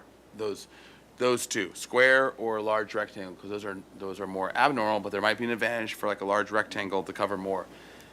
square and large rectangle, is everyone okay with that? Yeah. Everyone's okay? Okay. We just need to show it. Okay, and then the other one is, so those would be the examples, and I think the idea of the overhang, from everyone cringing, I'm just gonna balance. read the room as the ones that have an arm that Oh. overhangs and holds. We're just not, and right now we're not going there. I think it's just want to confirm that we don't want to go there. No, Okay, agree. But Alright. it could come as a request. If they want to get, and then, yeah, they can come as a request. Any other of those types that they want to try to come as a request is fine. So it looks like to the working group and to staff, it'll be looking at four-sided and/or rectangular or other things that people might want that that aren't on this, and then specifying it as part of that, whatever that ends up being, but without any really weird ones. That's a very particular. Okay, great. So we got the shape down. Valence. Let's tackle the valence question. can we separate do the scalloped separate from the valance? Okay, yeah, let's go with the one marked market umbrella with valence. So that design is, who is comfortable with it and okay with it as a general thing? 1, 2, 3, 4, 5. All right, and then who's not comfortable? I suppose the rest of us. I just want to make sure, because there might be someone who's not voting, so abstaining. So, okay, 3. So 5 to 3, so we have a straw vote that's in favor of the valence. And then, and we'll go scalloped edges now. Scalloped edges, who is okay with scalloped edges as a pre-approved? We got 3, 4, and then who is not for scalloped edges? We got 4. So we got a split. So we got split, 4 and 4. I would say if we're splitting, we should just go with not showing it, and it comes to us as whatever the process is for anyone that wants scalloped. Keep it simple. Does that sound good? We didn't get a majority? Okay, great. And then the last one is stripes. And I guess the stripes would be stripes as shown, or turning the stripe and go, I'm assuming that's what you were talking about with the historic going striping upward and in? Is Well, that? sorry, yes, Chair Grumbine. If you had for the umbrellas, they're always going to be like this. I've never seen one where they go the Where other they go the direction. other way? Yeah, okay. But when we get to the next discussion about awnings, then, That then goes. But what I was talking about is that there are, and I remember from that there's different sizes, and there's also different coloration possibilities. So, that could be the work group could look through the available ones and see if we think any are good, or do we just want to keep it to the, this is more of a contemporary kind of a look than some of those more traditional where they're broken up. Okay, so then I guess it would be, the question would be, I'm trying to see how we can do it in a way that's stripes, or historic, or other possibility of the striping patterns, or no stripes at all. I think it's just a yes or no, stripes or no stripes. Yeah, okay, let's start with that, yes or no, stripe, and then if there is favor for stripes, then we can go into a more studied version of stripes as a potential. Okay, so all those in favor of stripes, raise your hands. All those opposed? And I'm going to say as a carte blanche, I think that they can come in with a stripe argument with a particular design, and that might be a little more easy to approve. Okay, so that stripes didn't pass. Okay, all right, we've got through umbrellas. Hopefully pots will be easier. Everyone love the pots? Also, that also, Pots are terrific. So Chair. we will after, let's do planters and pots first. And so I'm not going to say much other than just to say we have a number of different options. Most of them are terracotta shown, but stone or metal are also identified as options that could be appropriate. Most of the ones up here, you see the rolled rims. There's one that's a square, one that's the bottom right is the more concrete gray version. And then we go into the second page, and there's some different vases shown, sort of more the ceramic look, the half pot shown, and then some square planters that are metal. There are a number of those on State Street. And then there's one additional square planter that was in the document you received today as well. That's a concrete or gray look. Oh, the square one with the little bush. This one here. Yeah, top right. Yeah. Okay, so, so anyone with initial thoughts on the pots? Thoughts on the pots? Mr. Chair, Yes, Commissioner I Drury? think they're all acceptable. All right. Commissioner Lambic? I agree. I think they're all acceptable. I don't think there should be concrete gray. I think all should be terracotta in some way, shape, or form. But any of these shapes are fine. Okay. Oh, All right. Commissioner Chair Ensberg? Grumling, the reason why, well, there are two things.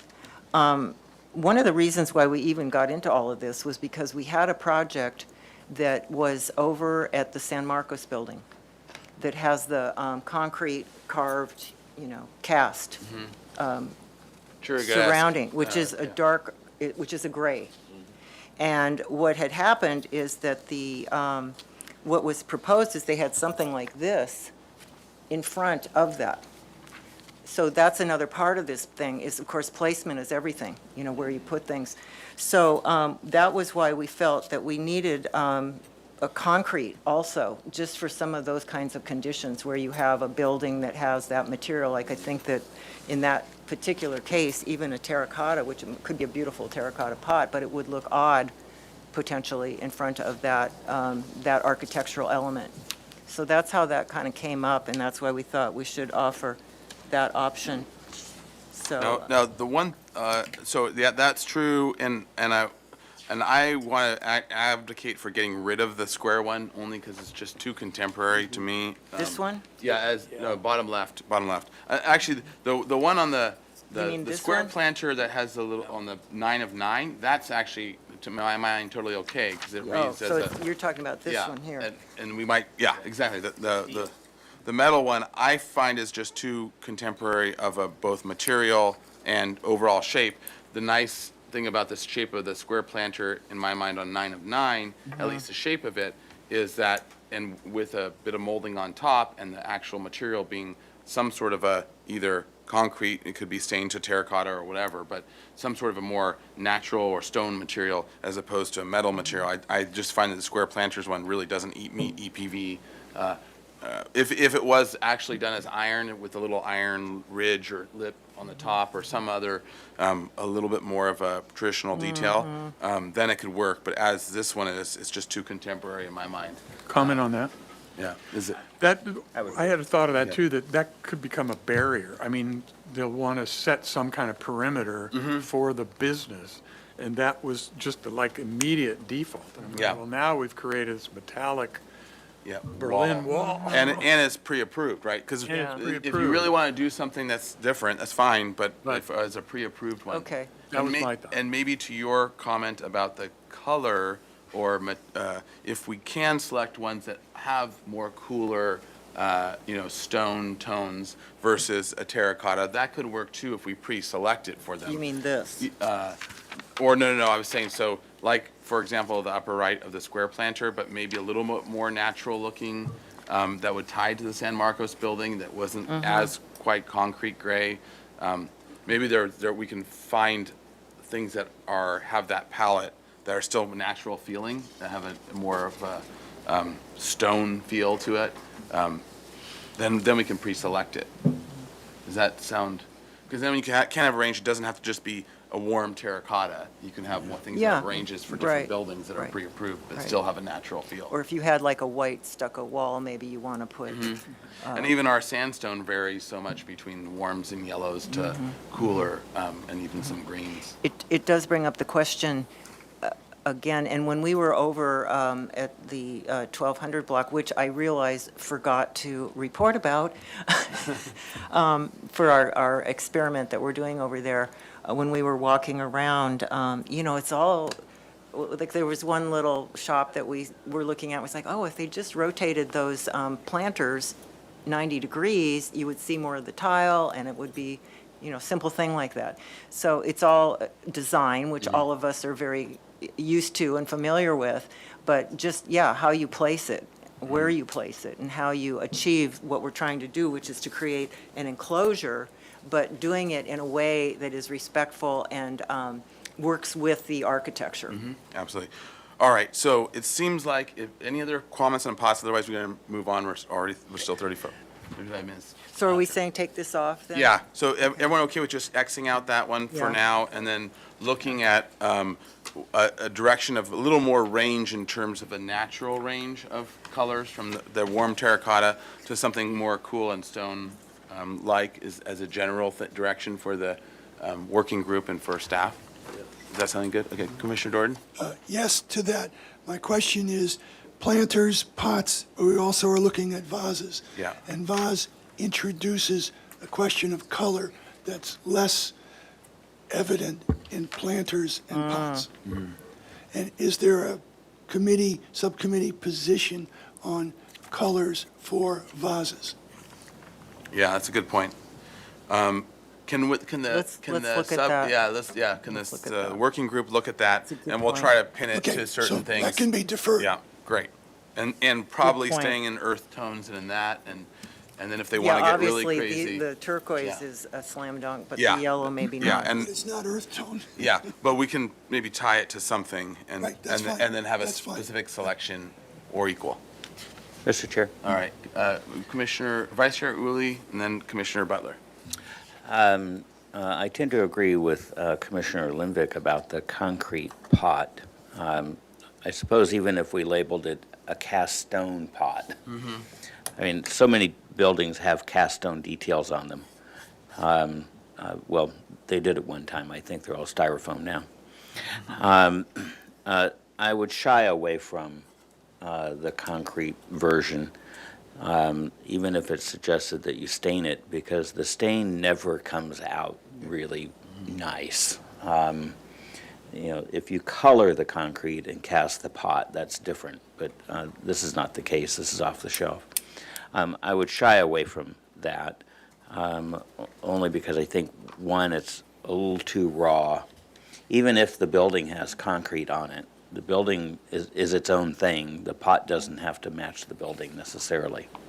So I'd shy away from concrete. Okay.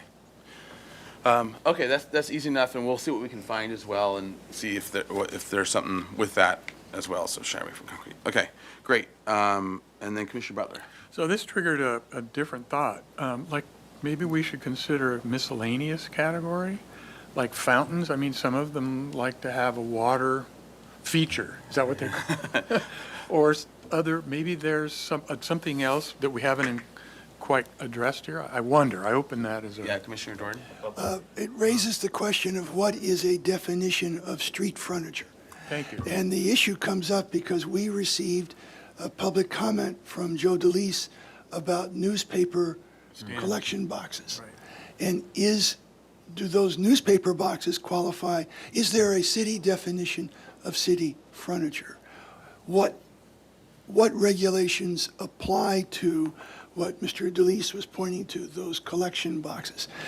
This may not be the document certainly is not the document to deal with it, but that once we start down this road, it raises that issue of a better definition of street furniture, and particularly the newspaper collection And boxes. to your miscellaneous question, maybe we can talk with staff and see if there's anything else that we're seeing that is missing or not. Yeah. Surfaced. Okay, The great. newspaper box issue may go away, Yeah. sadly. might. Sadly. Okay, any other last comments on, yes, pots before we move? Do you want to take a straw vote on concrete pots or not, or? I think the Maybe- terracotta ones maybe are a we'll- slam Maybe we'll dunk. take a look, because there might be some things that we find that are better. All right. As a cast stone, that even have like crushed travertine or other things that actually. We may can not get make it. remanufactured that. Yeah, I don't think we were necessarily, I mean, it was just a term. I don't think we were necessarily meaning concrete, but we were meaning like a gray. Yeah. And so it wasn't necessarily concrete, but like this particular picture was actually taken at Cadaria over on Victoria Street. So you can drive by and see it. Okay. Anyway, Okay, so it sounds like, yeah, Commissioner Jordan. Where are we on this discussion? So we are nixing square planters. What's next? We're in, next on, scansions, then stanchions and awnings. And then public comment, excuse me, Mr. Oh, Chair, we yes. need to make sure to Yes. do public Yep, comment. Good point. Okay. Yes. So next is stanchions. This is a pretty short section, and really what we're saying is that a stanchion would need to be made from a durable material, so some kind of metal like steel or aluminum. What we happened to find when we were looking at stanchion options is that many of the ones that you can purchase, online easily are made from a plastic material. It was actually pretty hard to find a metal stanchion, that could be linked and somebody could just purchase. So staff's still working on that actually to see if we can find something there. But if there's anything else in this section you would like to add in terms of the language, let us know. Otherwise, I'll move on to awnings. Since they're getting rid of all the bike hitching posts, we can just reuse those. Sorry, go ahead. A request, the next time we see this, because I assume it'll come back at some point, in the cover memo, maybe just quote the appropriate language from the ODLA requirements. You referenced Yes. that here, but just to quote that in the cover memo. Mr. Chair? Good suggestion. Commissioner Lee. Vice Chair Lee. Thank you. I would include an option where the stanchion can be removable so that it's not permanently mounted in the sidewalk or And bolted to the sidewalk. I think these are as well with, the Grassini did. Yeah. I don't know that they're actually attached. Yeah, Commissioners, those are, these I believe are removable, and it is a requirement for ODLA that they be removable. They're in a especially- sleeve? Yeah, correct. So they're in a sleeve or they can be easily detached. We require them to do that when we have like parades or events, things like that. So All right. they are already required to be removable. Okay, great. That's a nice, that discussion at the base is Yeah. a nice feature. Somebody gave some thought to that. Yeah. It works yeah, well. It looks fantastic for, in El Paseo. Okay, on to awnings. Okay, so the next item is about awnings. So we have in here awnings attached to the building, either fixed awnings or retractable awnings, as an option to potentially be allowed in the El Pueblo Viejo area to help with year-round use of outdoor dining. So sort of the thinking behind it is removing the feeling that roofs or overhead elements are necessary in the wintertime or during just inclement weather where somebody might want to sit outside but is uncomfortable not having something overhead.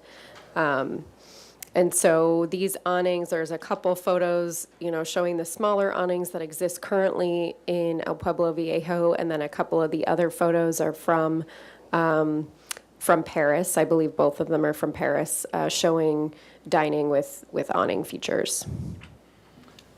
And Commissioner Ensberg, you want to? Yeah, if I could just add that this also came, I believe, a number of restaurateurs have been asking for something like this. They would very much like it because of what Tess just explained, that, it gives them year-round use more. And it allows for, it implies that everything's against the building, which is also Yeah, and really great. that there's less elements on the floor. You don't have these umbrella stands that you're moving around and everything like that. So we wanted to, this is something that we wanted to bring forth because it is something that people are asking for. Commissioner Lenvick and then Well, Commissioner Butler. isn't that going to become a preponderance of outdoor dining? Is tables against the building as a function of state alcohol beverage laws and such? Or you can't take a drink across the sidewalk? We are looking at, Commissioner Lenbuck, we are looking at moving tables and chairs closer to the building frontage. The 500 block will be kind of a first test this summer when we put out Pedlets as a pilot program and shift all of the dining. Part of that program is really just to show what an expanded sidewalk looks like, right? And so, yes, longer term, I think that's where the city would like to go across all up and down State Street. And Commissioners, if I note to the ABC point, right now, obviously, we're still under special rules where you're allowed to cross the sidewalk. My understanding, based on the last conversation that I had regarding this, is that they are looking to make new rules permanent where you will still be able to have a separate area. I believe that hasn't necessarily been finalized yet, but that would still, you would require basically a border enclosure around that as well, just as you do now. If you have outdoor dining with an ABC license, you do have to have Is that a that state? separation. Are you Commissioner talking about a state? Yes. And one more note on that, the 1200 block, which has really been interesting in that little project as well. is that it's very successful and less clutter if you have it tucked up against the building, which is, yeah. Well, and that's what happens at, where that planter was, Cadario. Yeah. The problem that we face as HLC is that these attached awnings start to obscure the architecture. And how do we deal with that?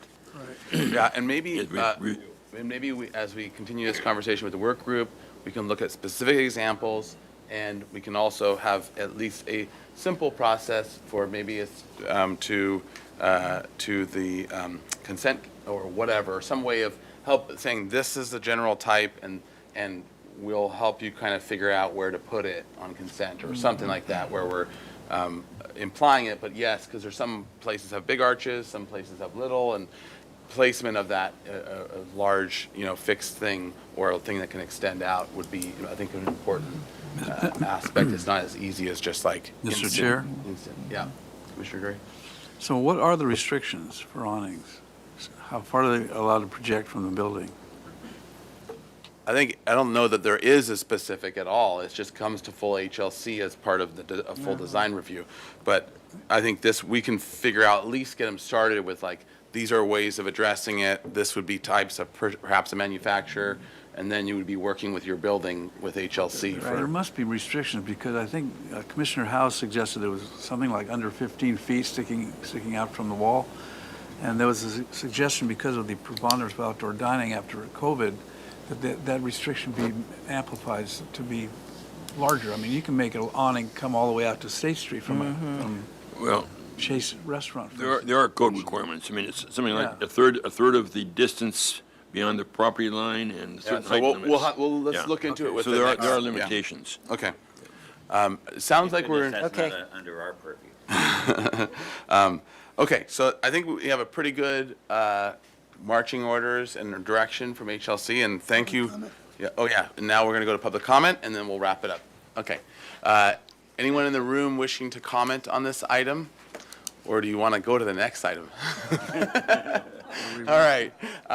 Go. Thank you, Chair Grumbine. We do Online. not have any online participants, and then we did not receive written correspondence. So with that, I'll turn it back to you. Thank you. All right, great. Back to the Commissioner Jordan. Yeah, I comment. just have a comment.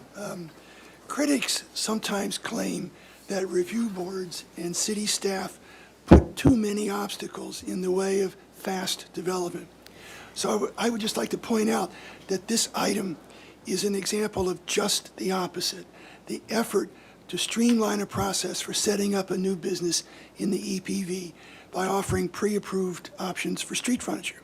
This doesn't stop a business owner who wants something special. It does facilitate the approval processes for business owners who want the kind of useful, usable, and attractive furniture that's being suggested here.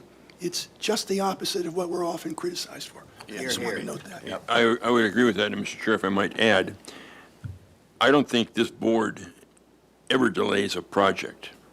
And if you wanted a good example where the problems lie, look at the Breakwater Restaurant down at the beach, which is, supposed to close for a remodel for a month, and it's been 3 or 4 months now. Or Pascucci's, you wanted to move up State Street. And, they can't get up there because they haven't even started construction yet because of other problems, not landmarks or ABR. California Building Code is the worst. California Building Code, and how it's administered by the city.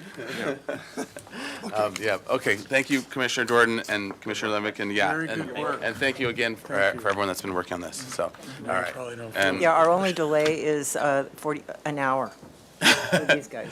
yep, that's right. All right, we're on now to the next item, which is, let me read it off, is 916 State Street. This is item number 2. And for the Film Center, this is located in EPV.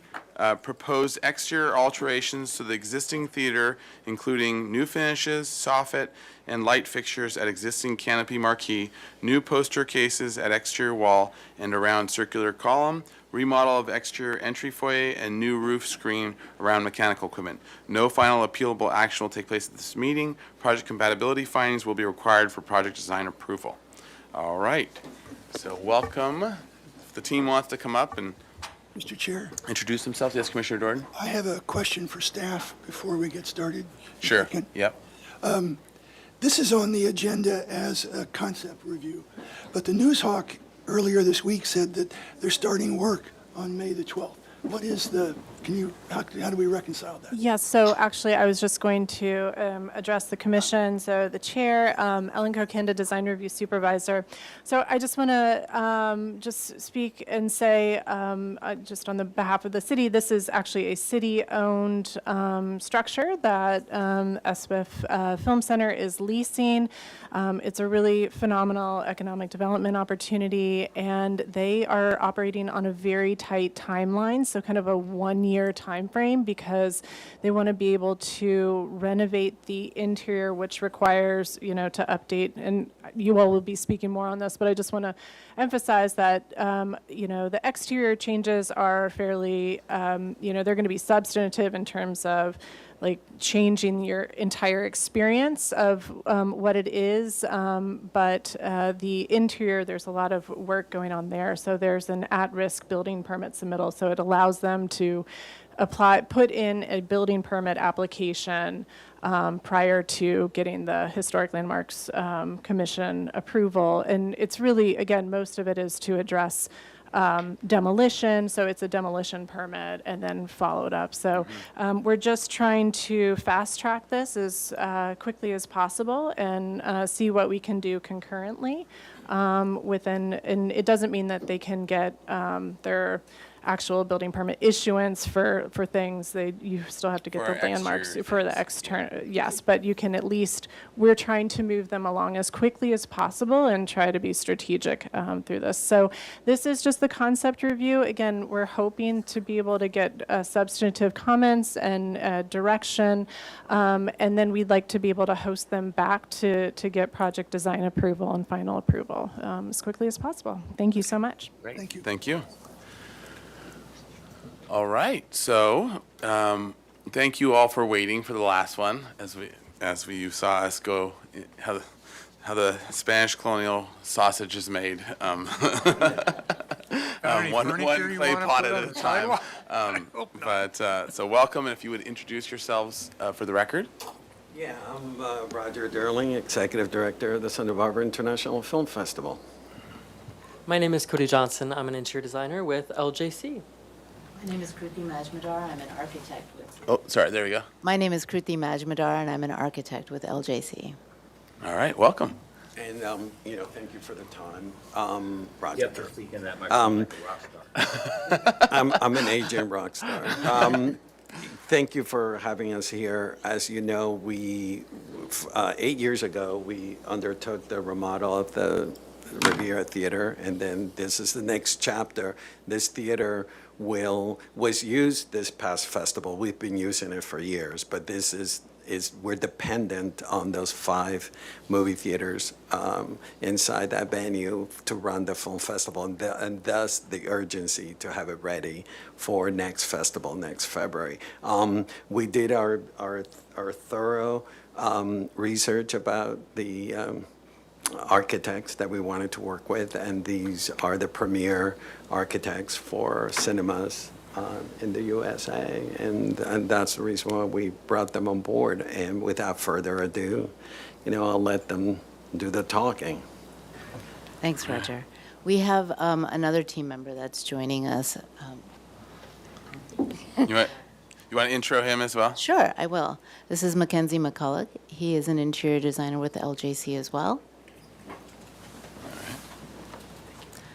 I'd like to preface the presentation by just letting everyone know that we have the materials that you have in front of you. We also have material samples, physical samples, and we're amenable to amending the presentation or stopping if you'd like to, see any of our additional visual aids.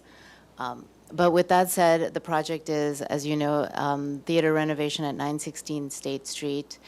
Our design prompt has been, from the very beginning, to maintain and to enhance the culture and the architectural and design motifs that are present in Santa Barbara, They are iconic, they are strong, and they are remarkably consistent, which is what makes, one of the things that makes Santa Barbara truly a unique place in this country.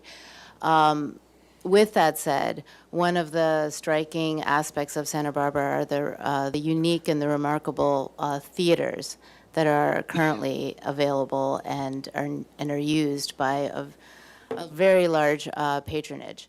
What we wanted to do with SPIF is we wanted to enhance that. We wanted to renovate 916 State Street, the Fiesta 5, into a place that was truly welcoming for one and for all. And our strategy to do that was to really work with the exterior foyer, which is a part of the project that is under HLC purview, and to create a welcoming interior space in that exterior environment. The exact scope of work for this particular part of the project is not only the street front, which includes the marquee on State Street, 3 bays of poster case signage, as well as a corner that currently exists and currently has signage on it as well. We also have a small scope of work on the parking deck towards the back of the parking garage, and that is existing mechanical usage, and part of our scope involves the upgrading of the entire HVAC system for the theater, and that renders us needing to increase some of the equipment at that particular part of the garage.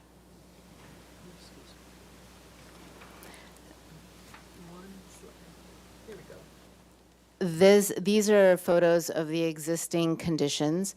The existing marquee currently has signage that indicates the Fiesta 5 Theater.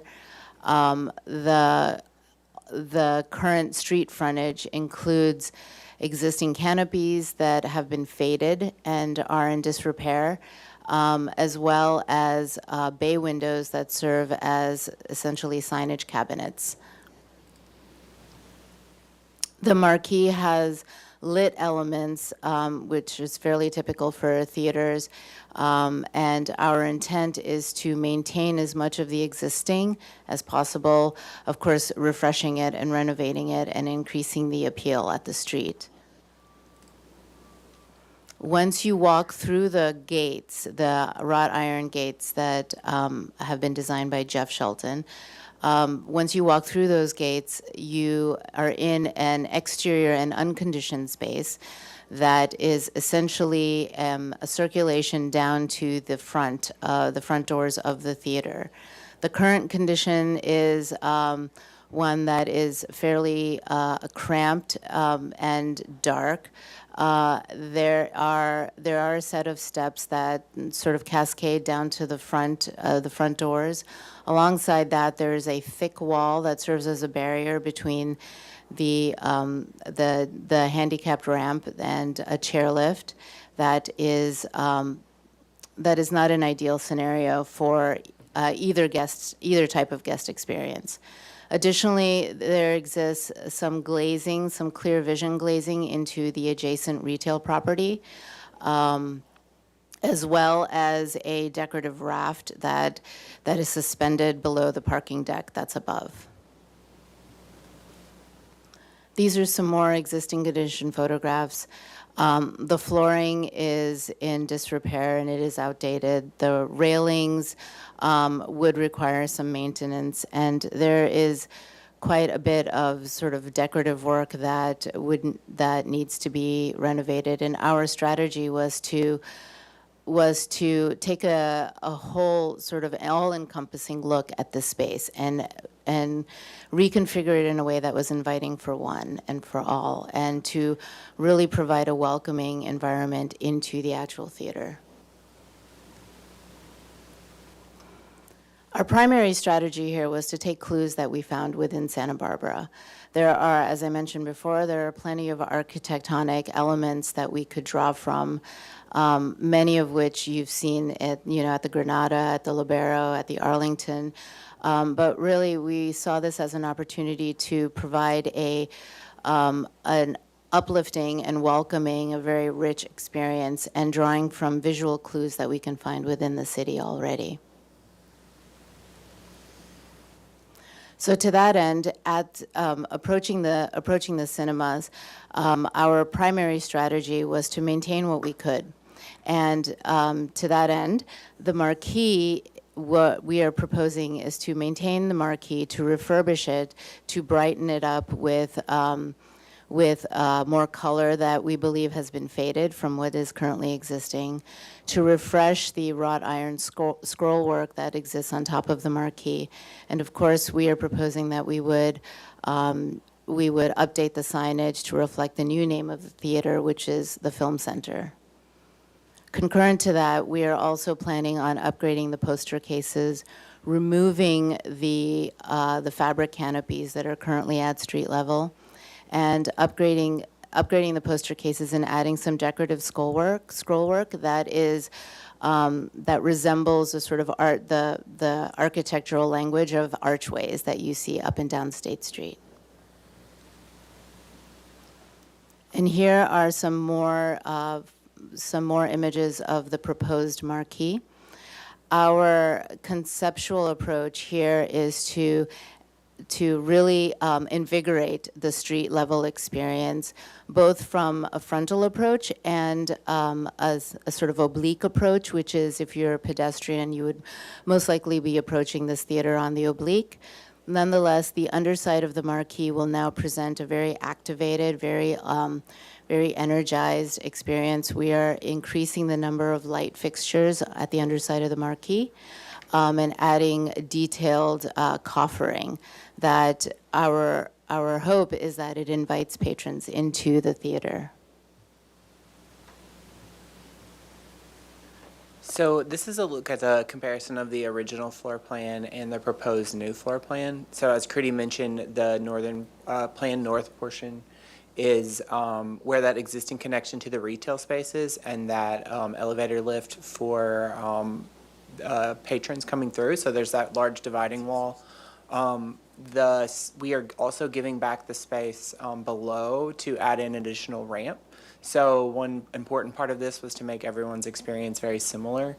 So you still are starting and ending in the same place, which is near the new box office location, just creating a clear path through that. So consolidating the stairs into one single run, starting the ramp and the stairs in the same location, and then finishing in the same spot. The existing ceiling structure, as you saw from the photos, is just a piece of architecture that is hung from that parking deck. So our proposal on the right shows bringing some of the architectural detailing from the sign on the interior of the building, mimicking some of the lighting that you're seeing out on the exterior as you come in. So really pulling the indoor experience or the outdoor experience further into the space. And then creating a little bit more of visual height in the space. So we're tightening we have arched that ceiling that is in the space there, and that second volume with the two chandeliers. Very clear lighting to the south as you're going down the ramp, so it's a very well lit space, so you can see at any time of day. And then creating an architectural moment just above the ceiling before you enter into the theater space. So your ticketing area would be right there. So this is two views looking into the space. So we wanted to be really respectful, as Crudy said, about the existing architecture, taking existing nods from Santa Barbara. So we are looking at using a lighter color acoustic plaster in here to reduce some of the noise as you're coming into the space, introducing some of the we have some air conditioning vents and supplies that are coming out. So instead of having just a grate, we did plan for the texture to come through those vents there, so you're not getting something that's really unattractive. When you walk in on the left, there is a single poster case, and then as you come down the stair, there are two additional poster cases. So the Film Center signage is actually as you go through the second opening. But this is a nice view where you can see the ramp and the stair begin and end at a similar place. Materiality-wise, keeping it pretty simple, but including some of the movie experience. So interpreting the flooring pattern as a red carpet by using a Spanish tile with a red color tone, using that on the border as well to add some of the detail that mimics what's happening on the outside of the building. And then the added handrail, we wanted to show something that was pretty transparent. You can see through all the way as you're going down, but it is also an element that kind of protects that side of the space. This is two views. So the top view is once you come to the bottom of the stairs. Again, the size of the poster cases is depicted correctly there. New door opening going into the space. Box office put in a more visible space than it was previously, so you can see it when you walk into the front door. And then as you're looking back, standing next to the box office on the right, we have these tiered pattern tiles. So we're using a variation of 3 of those tiles to create that pattern as you're coming down, which is also the tile that's on the outside on the perimeter. These are some elevational drawings if there's anything that we want to discuss about heights of poster cases or stair transitions or ramp transitions, if we need to look through any of those details. And then the elevation depicting the 3 different tiles. The red drawing in the center is we are looking at doing a donor wall. So that is tucked in past the vestibule, so you would see that on the ramp as you're coming through, but that is pulled back away, so that red color is not immediately visible. Yeah, right there, thank you, for your first shot.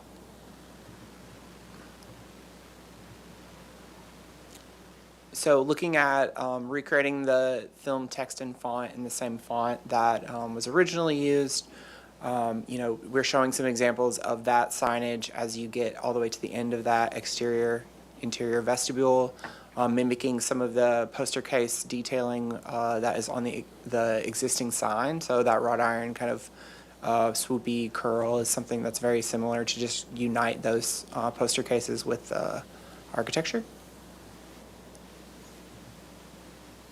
This is an example of our material palette. As Crudy mentioned, we brought all of these materials today, so if there wants to be any review of these, we can go through that, but it just shows the different accent tiles that we're using on the steps, the floor tile that we propose, the travertine, the plaster, the red paint color, and then the perforated metal for the handrail. Do you want to take the call? We have a conceptual strategy to handle the treatment and the betterment of this corner space. Currently, it's a space that allows for people to congregate. It's adjacent to the Marshalls, which has some raised planters where you often find people sitting and taking a little bit of a respite as they walk up and down State Street. Our aim is to activate that corner and to create a more hospitable environment, create a corner where people would like to stay and like to be, and potentially, relax and sit at the planters and take in the environment a little bit more than they can right now comfortably. To that end, what we're proposing is to upgrade the signage elements. They can either be poster cases or they can be opportunities for additional graphic advertisement or notices. Significantly, what we're proposing is to upgrade the design of the round column that supports the garage structure above. And what we would like to do there is to continue the band of tile that we are wrapping at the front of the building, wrapping it around the column, and to create a space for additional signage. Ideally it would be SPIF related, or it could potentially be something that is related to another event that might be happening in Santa Barbara. But to really create a place that is kind of a meeting point for the town. Above that, conceptually, our strategy is to create a signage band, which would be similar to our inspiration for this entire concept, which is the Morris column These columns exist in Paris. You may have seen them yourself. They exist of signage elements that can be either ad hoc or designed intentionally, but they frequently have a signage element that is not electrified, but it is it's a static sign element that allows people to understand where they're located. So it's a place-making device. And so we'd like to propose something of that nature in this location. And just to quickly address the last element of scope for us here with the AHLC is the HVAC locations at the cooling tower locations at the top of the parking garage. So this is what you're seeing here is a current view. There exists several units at the parking garage in their current configuration. Our team, as a result of upgrading the HVAC system for the entire theater, will need to upgrade the equipment at the rooftop, which will mean that we have equipment, we have a cooling tower specifically that will be higher than what is currently on site. And our proposal there is to add some visual screening. The total visual screening will be about 7 feet. And our design approach there would be to mimic as much as possible the railings that are existing at the parking garage currently.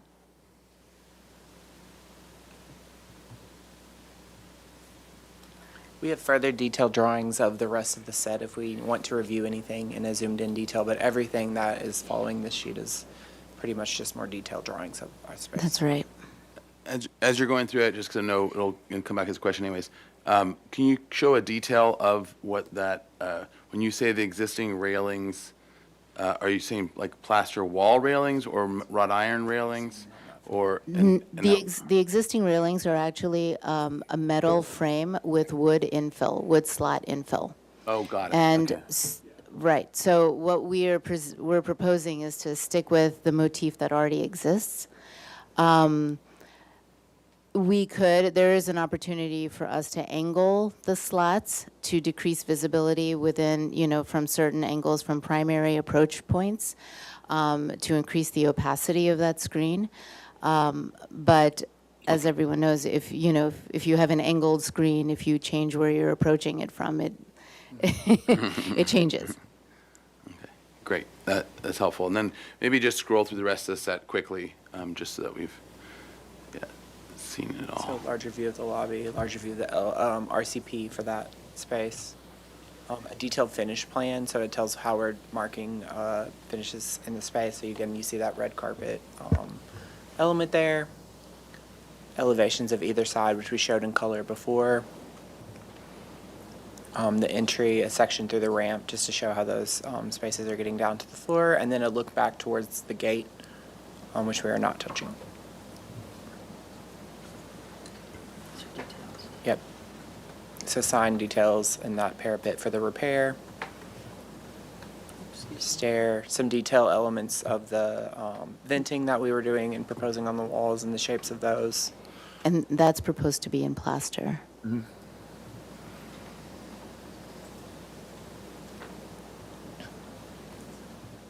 And this is the storefront, the front Right. door.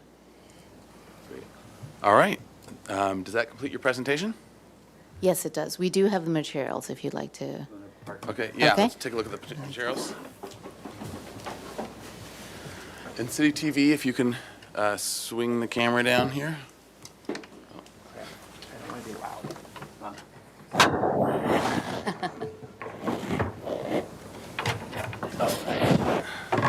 All right, you want to walk us through them? Yeah,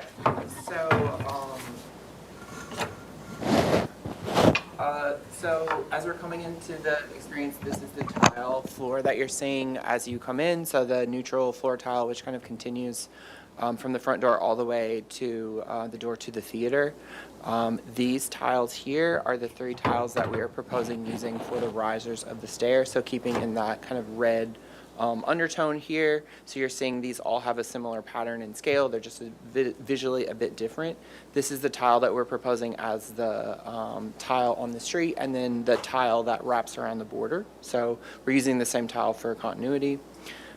This is an example of the acoustical plaster. So you can see the texture and then the sound retention that we have with that. The tile here is, this is not the color, this is the color sample for this tile, but this is the shape. And then the additional pieces will be in that neutral here. Door handle materiality for those entry doors that go in. The poster cases in this finish on the outside to mimic more what's happening on the exterior signage. This is a scale of our perforated metal, so this is for scale only, not for color, and then the color would be matched to that bronze color. Anywhere where you see the black accent color, this is our black paint, and then the red that is in that niche is here. And then the wood finish match color is this, so you're seeing that wood color in the renderings, and then that's our black metal detail. All right. Excellent. Anyone want to see if there's any closer? Are you guys good? Yep. Okay. All right. Great. Thank you very much. All right. So if that completes your presentation, all right, we'll go on to public comment. Open public comment. See if there's anyone in the room wishing to comment on this we can start with. All right. Seeing none. Thank you, Chair Grumine. Yep, I do not have any speaker slips, and then we do not have any virtual participants, and we did not receive any written correspondence, so I'll just turn it back to you. Thank you. All right, great. All right, to the commission for questions. Yeah, and just as a note, thank you for showing us all of the things interior as well. We might make, on the interior side of things, we might make suggestions or ideas. That's not our purview, so we can take them or leave them as you wish, and then it'll just be on the exterior things that is our purview to review in terms of what we need to make findings for. So, all right, Commissioner Jordan. Thank you. I'd like to hear you talk about the lighting, the new marquee, and the new lighting levels and character of that. And since this is the question period, I have to frame it as a question. Can you?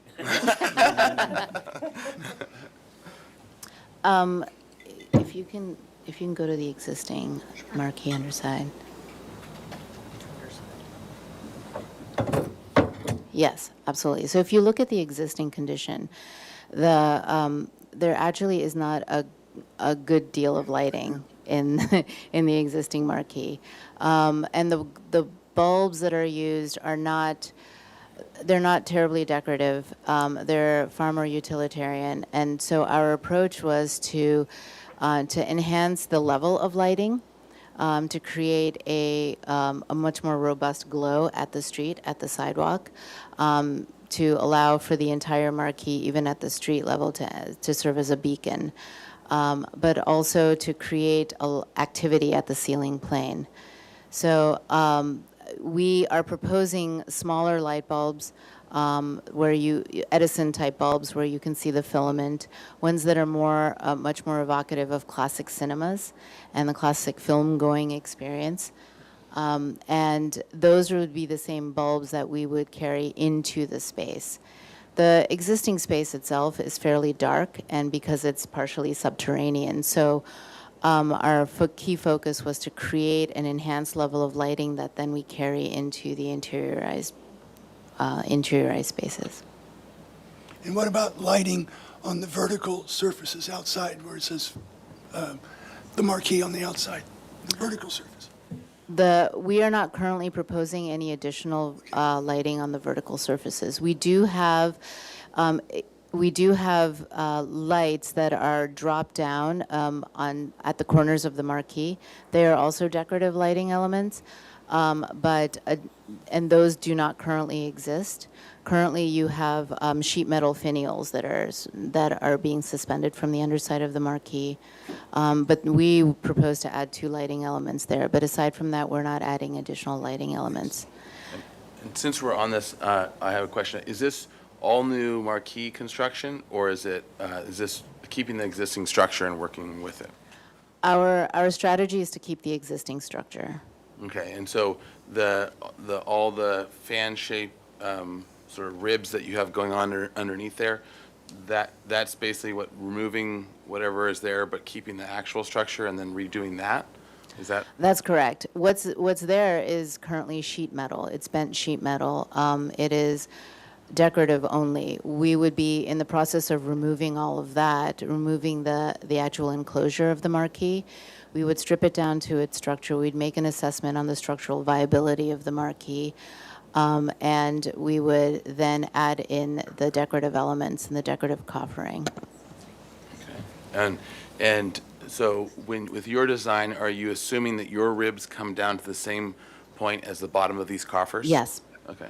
And do you know whether there's structure up there or not? Or are you pretty certain that everything looks like that, assumes that the top, the uppermost portion of the coffer, the inner portion of the coffer, is basically the structure's got to live up there somewhere, and everything else is assumption is it's decorative and dropped and not structural? Yes, that's exactly right. Okay.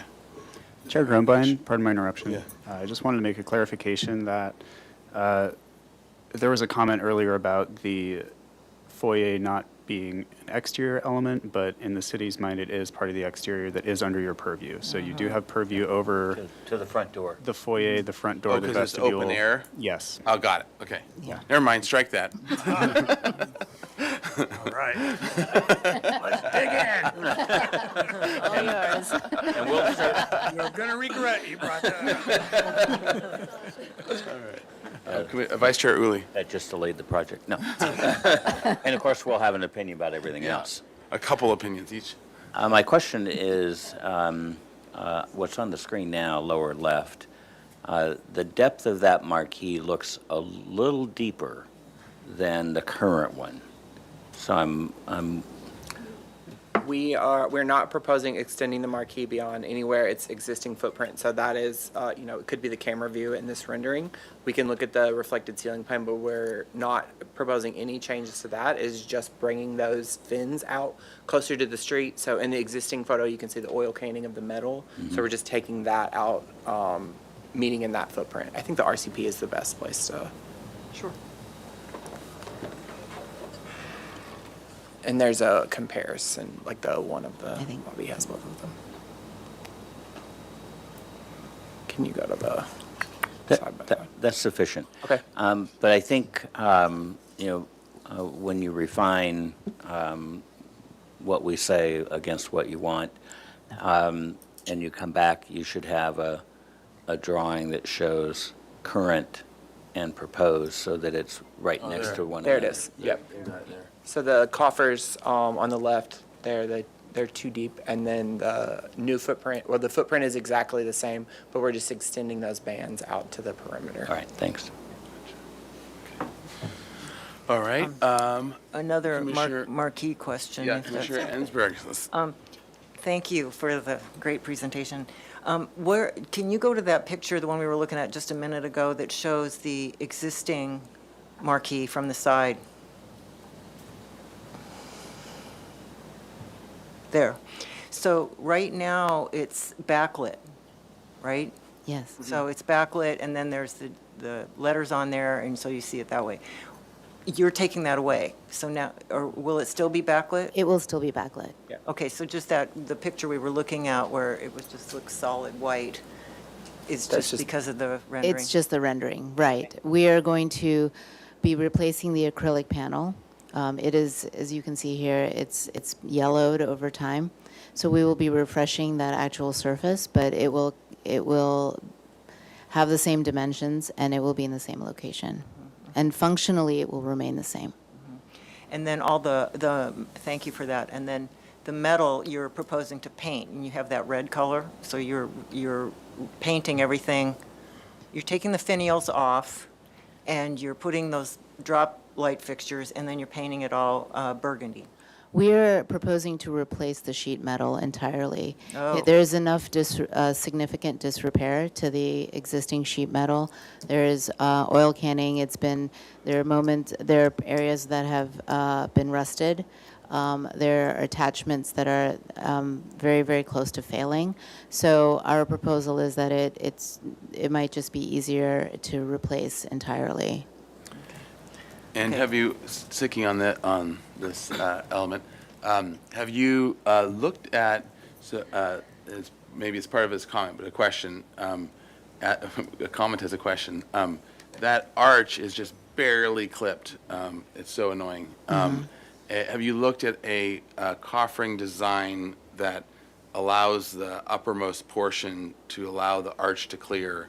And Maybe the whole thing is slightly concave. yeah, or in some way that you don't have your ribs in having to intersect at that lower level. Have you looked at that, or is that? We certainly can look at it. It's that clip bothers all of us.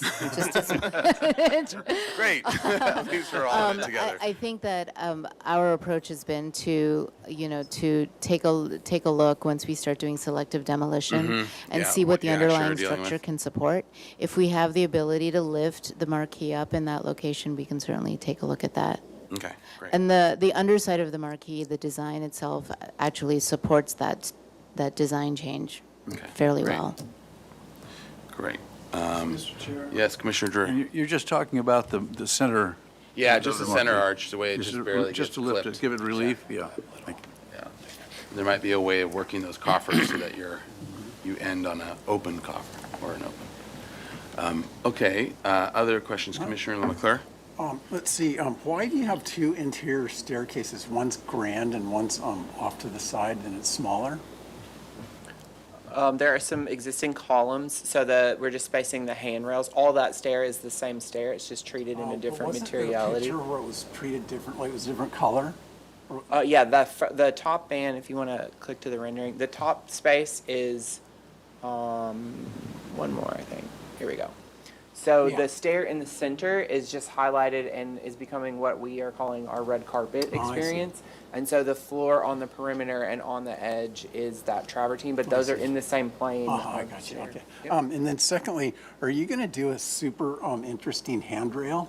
Because that looks kind of generic and it seems like that would be a great opportunity. Right now, we're just showing a profile of a brass handrail that you see here. We definitely can study. We got some more detailed photos of the existing handrails today that I think we can add some additional materiality to them. But they do have to, obviously, extend 12 inches on both sides, so there's some Yeah, sure. parameters in there. And then going to those air conditioning condensers on the roof, did you think about maybe not doing a contrasting element, but just doing a plaster screen or a parapet so that you don't have a black thing on the top, but maybe it's just more white set back a little bit? Just a question. We did consider it. The height of the new cooling tower would require potentially some structural modification to the existing parapet wall if we increase the size of that wall. Step back a couple feet and then went on that? We can consider that. Then in that case, you would be looking at sort of a recessed parapet situation, which is something that we could consider. We'd have to take a look at how much space we have behind there for clearance. In our view, this was the most sort of the least invasive, I should say. And sorry, along that line with the plaster wall, a version of a plaster wall instead of the wood, is there, was it a weight concern? Was that what you were saying, or was there something? Is there other equipment concerns in terms of ventilation or anything like that, or is it just purely sort of a mass bulk? Yes, it's an issue of the mass. Okay. Structurally, a plaster wall would require a lot more support than a lighter frame, a lighter metal frame with wood infill. All right. Other questions? Commissioner Lenvick? Yeah, I have a question. Go to your sheet A 1.201, the two floor plan sheets. The plan on the left is existing? Correct. And you're going to go to the plan on the right? Correct. Yep, so the ramp is existing in a portion of the existing lobby, and then we are demoing the storage room that is below that to give it back to ramp space. My critique is, and it's not really my business at all to be critiquing this, but it seems like the entry process that a person goes through is being cramped and to a degree uncomfortable with the consolidation of the stairs into one big run of stairs, right? I mean, that's what you're. So the proportion The one on of the right is what you want to end up with. Correct. Whereas the one on the left has got a landing on it, which to me it's broader. It's there's a transition as you walk down steps and then a landing and down again, and even your rendering that you had of the new foyer with the good. This one or this? No, the next one, looking back. There, that to me is uncomfortable. Something is being, it's not a comfortable, generous, grand staircase. You've got one on the stair on the right in this thing, and it's not on the carpet, and then the main one is off to the side, and there seems to be a lack of grace and elegance and theatrics coming down these stairs in this foyer. Or question mark? Don't they? That's a question. Well, it's a critique. Well, that I understand. Can I comment? Yeah.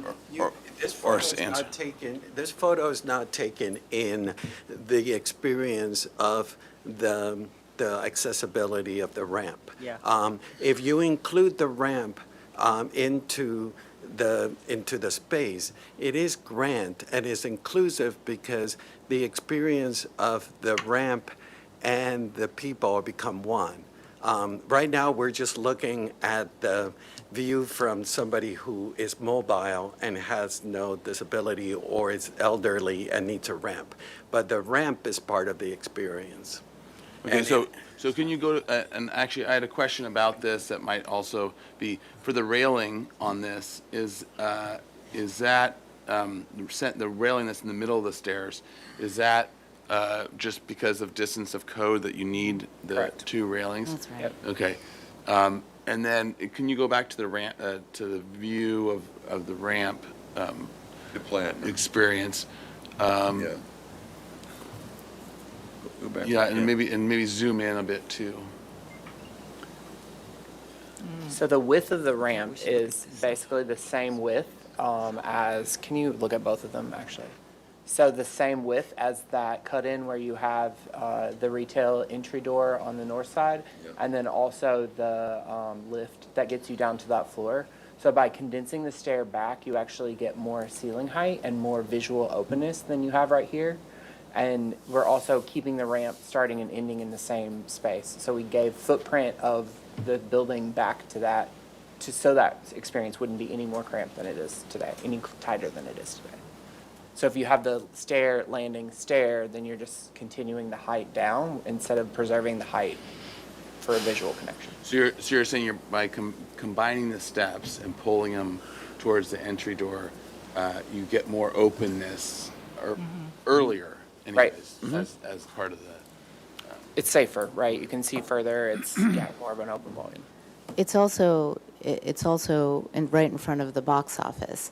And so in a scenario where you have patrons queuing up to purchase tickets, it's a more generous, welcoming space as an entry. Our goal is to address the streetscape by creating an entry vestibule that brings the marquee lighting inside, and then to create a circulation zone that takes you down into essentially the front foyer of the theater, which is where a patron would purchase tickets, could look at view our showtimes, and potentially wait for guests, et cetera, et cetera. So the idea was to create a a landing space that was more generous than what's currently shown. So, or currently exists. I think I'm understanding what you're saying, but to that point, on the queuing up, can you go to plan and kind of talk through where, when lots of people come in and they're waiting in line, where do they currently gather, and then where's your proposed do? So right now they currently gather between the bottom of that stair, the last stair tread, and that experience. So by pushing the stair back, we're actually extending the waiting space, and you're also providing space for queuing for someone in a wheelchair or that That's needs right. some accommodations in that area, so they have a more direct path across. The other thing that we're doing that's creating equity here is by pushing the stair, condensing the stair, we're able to grab 2 more poster cases in that space, so you don't have an experience where there's a poster case on the stair that somebody might not see. So by condensing it back down, you're really dropping them into a volume and then a volume. Go ahead, Commissioner Ensberg. Well, yeah, it's, Let's go to Commissioner Ensberg, and then we'll keep going. Sorry. Fine, thank you. Can you go to what is the width of the handicap ramp? I saw it before, but I couldn't, what widths do we have there? Oh. Clear. There's a dimension plan if we want to show the dimension. Yeah, and is that, you have to have that full length for the distance? Yeah, unfortunately, to mitigate the height between those two, we're doing the code minimum ramp, so you'll see the percentage of the Okay. ramp decrease there. So you have to have, you have to have that full length? Yep, Okay. and the landing sizes have to Yeah, be 6 feet, so right. you have a full turnaround. So how wide are they? They're, the clear? The clear is captured, so it's, 5 feet? Less 5 than- feet to the inside of the handrail, so subtract 4 inches. Okay. So if there were 2 people in a wheelchair going different directions, how would they manage that? That is why the landings are larger, so that there is a turnaround spot at either of those spaces. Okay. And then back to that rendering, looking up toward the stairs. Why did you choose to make instead of making one big giant stair all the way across, why did you separate it like this? This is just a materiality choice. So you could, if you wanted to. If you wanted to continue that materiality all the way across, what we were trying to do is align that with the door as you're coming in, so that same width takes you down all the way to that new entry door, so you just have a straighter visual connection. Okay. That was Also, looking for when you enter and when you look up, if we had a photo that included the ramp, we wanted the visual of a red carpet experience. So going back to that, I think you have a rendering up from the entry, right? That kind of gives. So if you look down from the entry, you get a visual of a red carpet, and that's why the red, that's the red carpet. And I wish we had a photo that included the ramp from us below, the whole, that 360. You've got some tall walls, brown walls, separating the ramp from the stair area. That's not a wall, that's a railing? A railing. And A how railing that high is is it? see-through. It's a perforated. Visually, it's It's a barrier. It's a barrier. Visually, it's a barrier. Well, that That's was why one we're of- showing that that was one of my perforation. questions. Yeah, Is okay. what is the height of that? We'll get to that. I have two more questions. Yeah, go ahead. That one, I think just 2, but, so how high is that, I'm going to call it a railing? It's the code height, required height. I think there's an elevation of that in there. And that railing is actually just on the outside perimeter, so it's even more transparent as you're coming down the ramp. We just did an open rail. So all of that railing is open. Just the one on the perimeter where you could follow the edges. Where we I have guess more what I'm protection. talking about is the brown thing that has the circles in it. Mhm. What is the height of that? That's what you see. Yep. It's got to be 42. Yeah. Yep. Guardrail It's height. not, it looks higher than that, but, okay, no, it probably, Yep. well, you're saying it's 42, so it's 42. It is 42. Okay, and then, back to that other render. I have one conclusion We'll let on the. We'll let it finish. Okay. We haven't gone into comments yet, so. Oh, yeah, I and have a so, question. Okay. well, I'm questioning too. So the red carpet, now, I've never been on a red carpet myself, with my fancy dress, but if, Don't they usually get the big red carpet and they put it out there for that special events as opposed to, it's kind of an aesthetic kind of thing you're trying to. Yeah, it's the Okay. tile. It's the red But tile. could you potentially do that a different way where you made all the way across, but then you had another piece that was even more red that would be in this thing, so that it all read as, I didn't mean to make that pun, so that the stairs were, continuing all the way across, and the floor too, so it didn't have that breakup. Would that be something that might be possible? Or did you think about that? Sure, the stairs themselves do continue all the way across, and if you take a look at, yes, at this reverse shot, and actually even the shot that's from the screen or from the street, you see that there is a symmetry that's created. Yes. The red carpet creates a symmetry with the travertine tile that's on either side.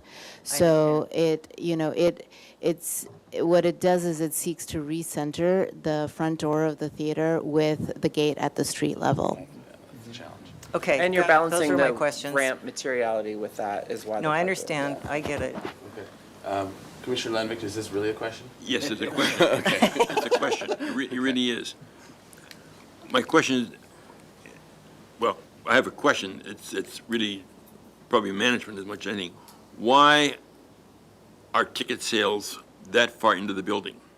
Why aren't ticket sales out on the street even, where you create activity and people lined up and it's excitement, whatever? Why not have the ticket sales out there and reserve the space down by the entry doors for, patting people in the back and having a good time? It's to me, you're Okay, so that's the question. Okay, that's the question. The second question is, to me, it seems like your entry area is all chopped up. That's not a question. It is. I'm going to ask the question. Is your entry area It appears that it's all chopped up. It's got a carpet here and hard surface there, and it's got one kind of a barrier at the ramp here, and it's got something else over there. It's not simple and elegant and generous, and it's not poetic. Is it? Is it? That's a question. Why? What are the? Let me reframe it a little bit. And I think we started getting into that. You started getting into it in terms of explaining why you're trying to do the different things, in terms of ending up with the center line of the front door and trying to get things to work from both sides and a lot of those things. So maybe talk about the challenges of getting this space to work with meeting all these criterias that you're dealing with, because I think I see some of them, but I might not see all of them, and I think fellow commissioners as well are probably seeing some and not seeing others. Well, I think as a volume, as it exists, it might be physically carrying the same space, but it doesn't have the appeal, and it doesn't have the lightness and the sense of generosity as it's existing. And can you go to an existing photo, just so we're looking at?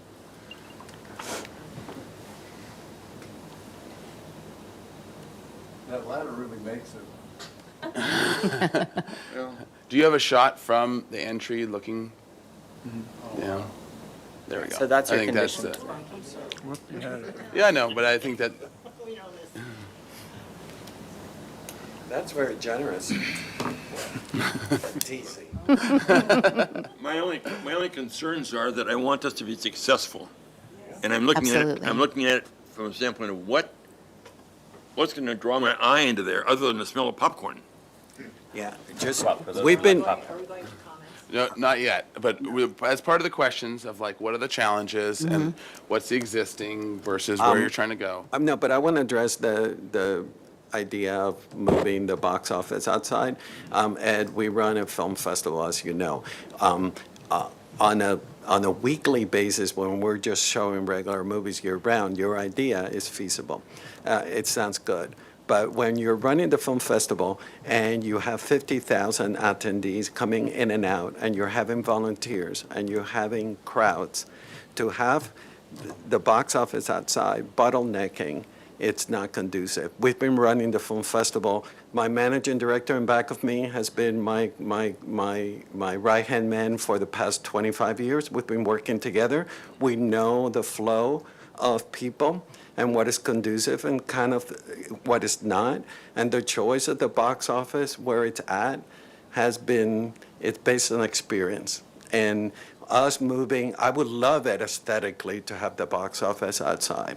It's just, it would create a bottleneck and it would not be conducive for the main festival, which is the main reason why we want this space. You got all of the width of State Street there. You got 60 feet. But you have But, you know, that businesses, people can gather in. but you have Marshalls and you have Cookie Plug and you have all the other businesses around that we cannot overtake their space to do it. We have to run it within our confines of what our space is. Right, we would have to compromise Thank you. the That exit. explains why, that answers the question of why. And how you sell tickets is not part of our purview.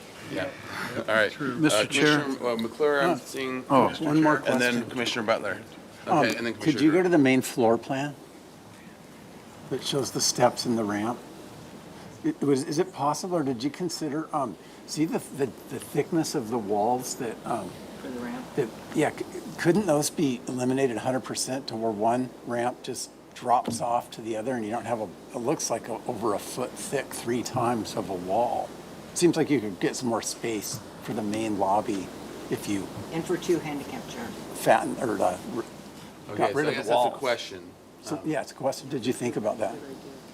Yeah, so the structure of the ramp is supported from those walls as you go down. So that's why you're getting that thickness of that. So the existing wall where the door is, that's coming across. That is what is dictating the thickness of that wall. So that's where we cut through for the new opening. And then to create equal, we mimic that condition down the center. So you would really only gain about 6 inches back to that bottom portion of the ramp. But So imagine the taking existing wall line is what you're following, is the Correct. issue, Yeah, and we're everything not goes changing the up. plane.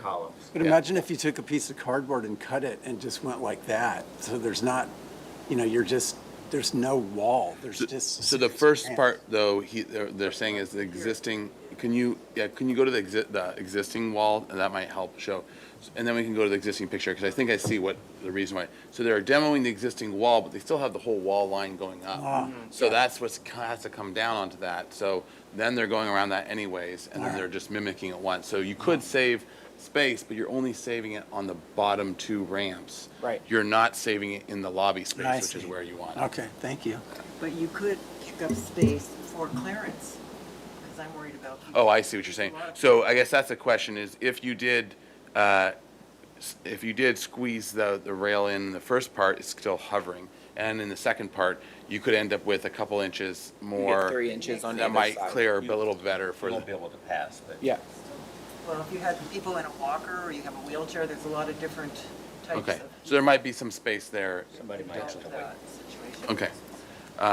Is that, were we answering our own question here? You guys are nodding, so.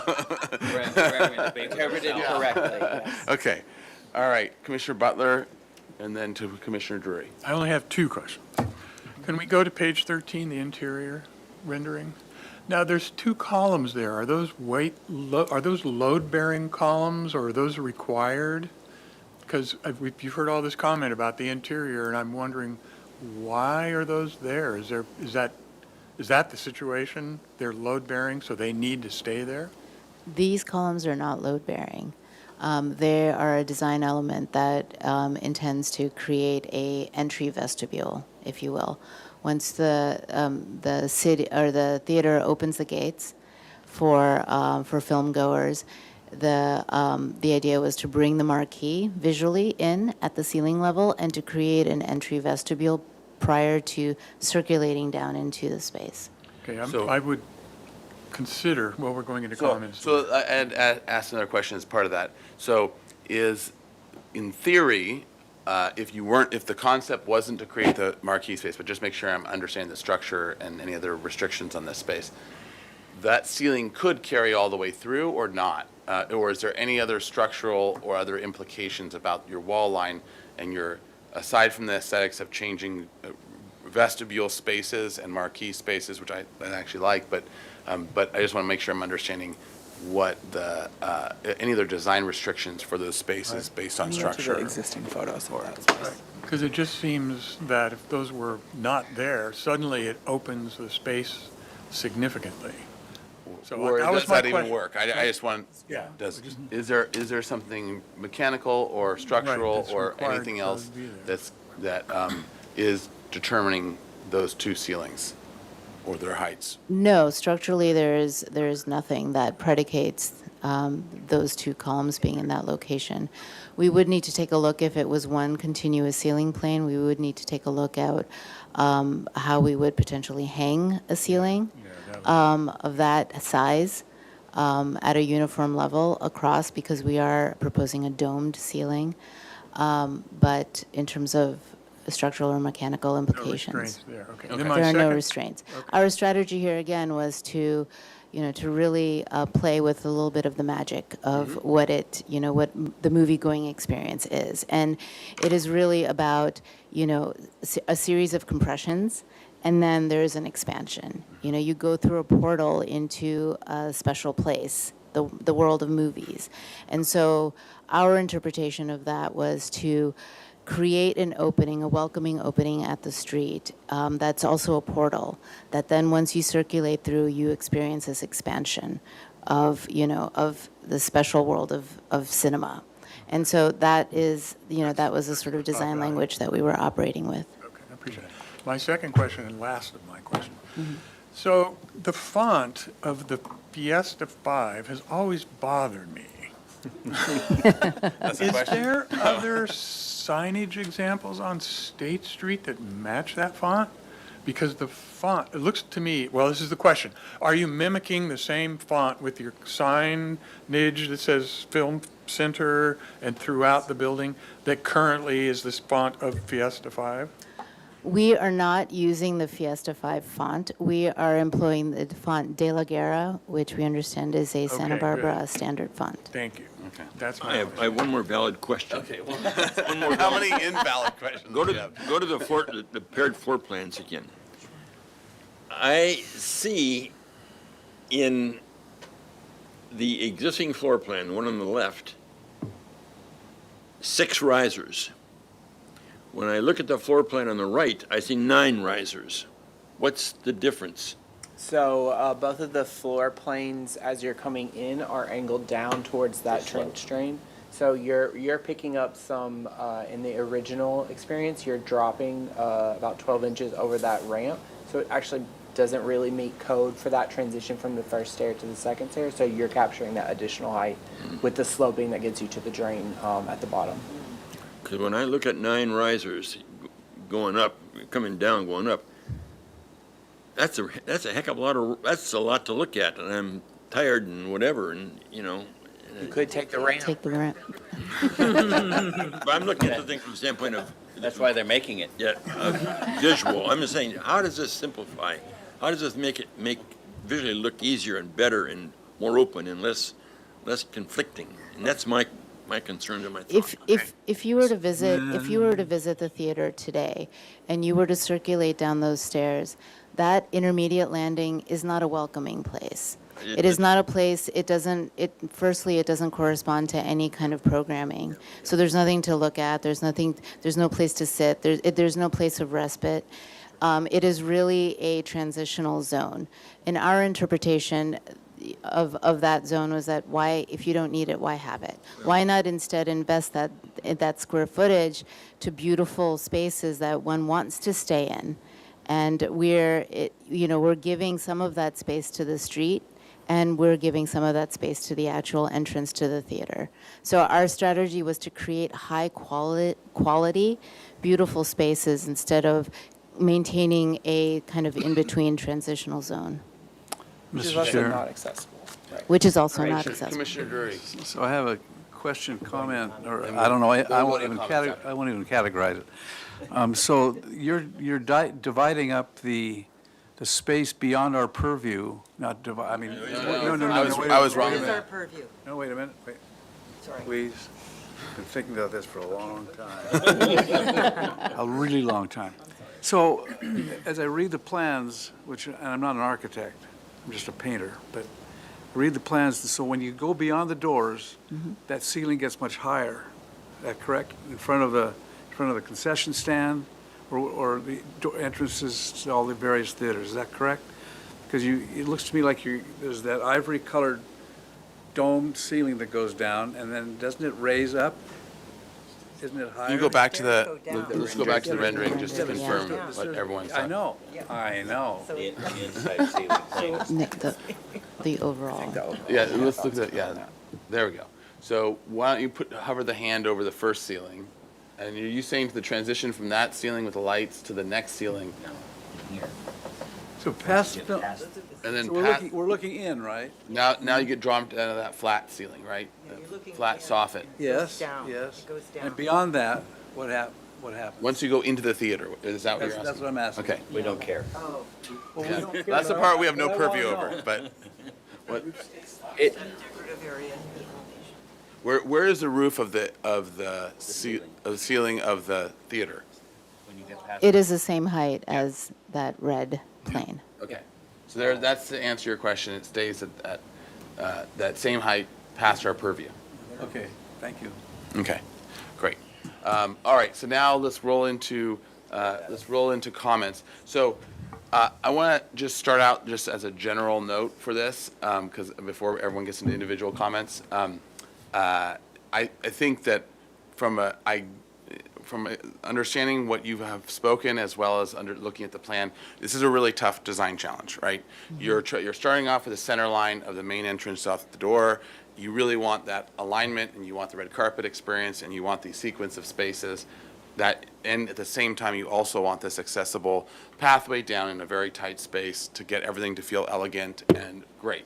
And so one is I just want to recognize that this is a very tricky design challenge, right? To get it all to work, and then to get to work in reverse as you're going back out as well, when you have all these asymmetries and you're trying to get certain alignments and axes. So just understanding that, and as we are going into these comments, I think there's going to be a range of comments, but I think that everyone here as well will be trying to struggle to solve the problems that you all have been struggling with to solve.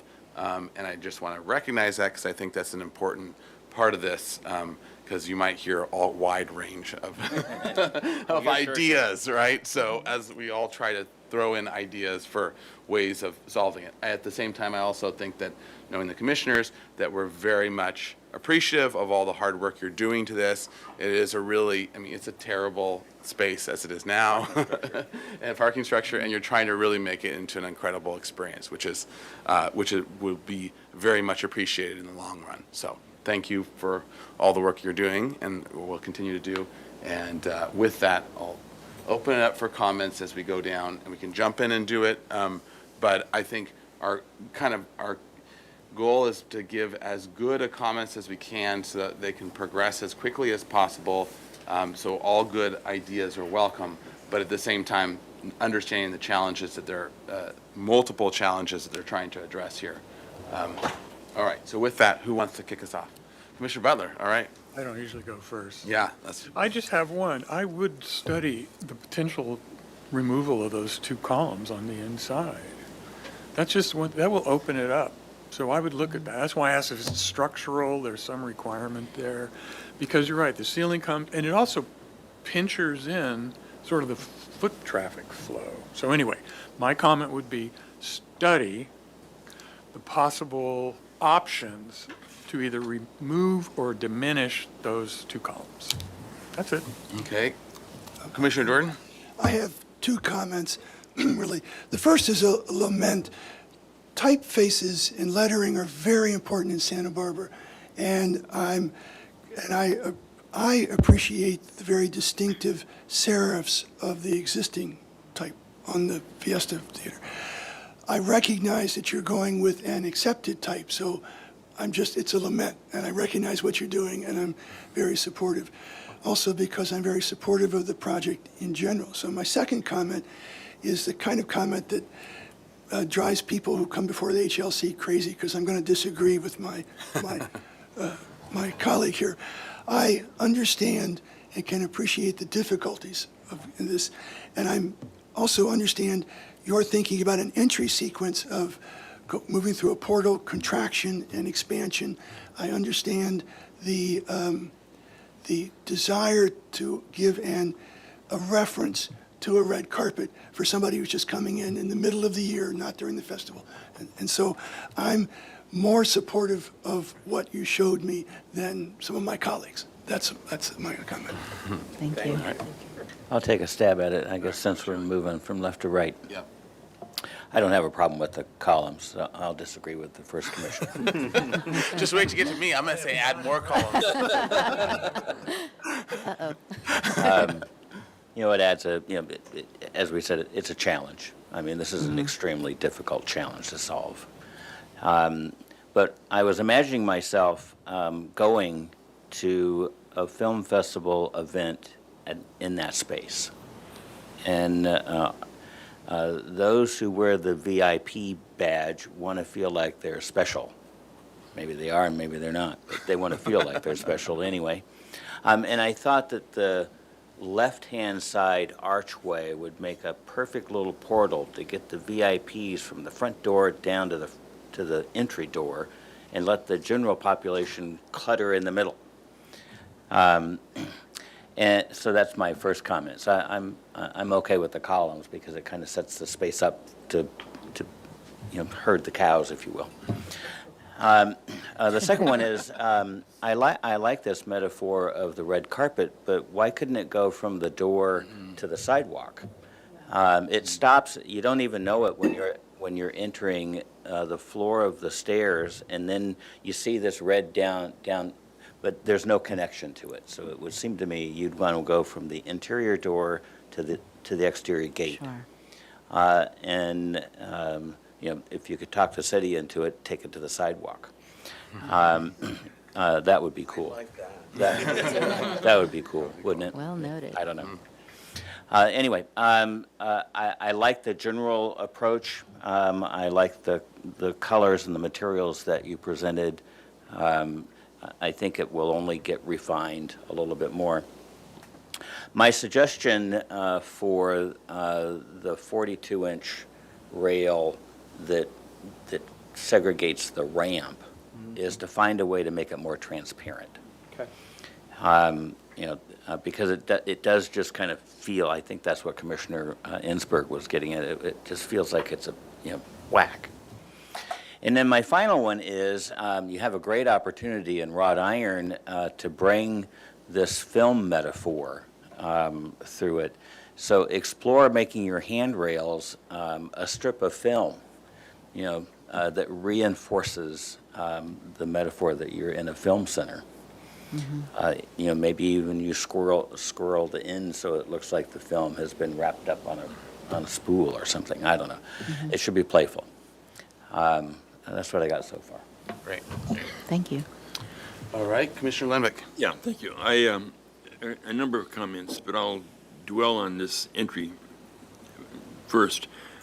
I sense that the box office is really in the wrong location. It's right next to the entry doors. If I pre-purchase tickets an hour before the movie and go and get something to eat and come back here and there's a line at the box office, I can't get down to the entry doors, and there's a conflict of going on there. That is going to be solved by inside. There's the customer service, and if you prepaid, you bypass the box office, you go directly in. Well, Okay, can you restate that into the microphone just I understand that. I'm just If saying. you've prepaid tickets, you don't go to the box office. You will go inside. There's a customer service booth inside, and that's where you'll pick up your tickets. I just And think through the chair, Yeah. I'd really like to stop discussion about the operation of the theater. That's really not within Okay. the commission's purview. So, Yeah, and also Commissioner Lenvick, I do think, in fairness, especially in that area, they're the pros in terms of where the location of certain things are. So even if you're trying to, I know where you're going with trying to help solve a problem by changing a location, but I think that especially within this discussion right now, it's very clear that they have analyzed it in terms of how where those things are located, and they have that as their solution. So I think we should focus more on the given the where they're locating things, generally speaking.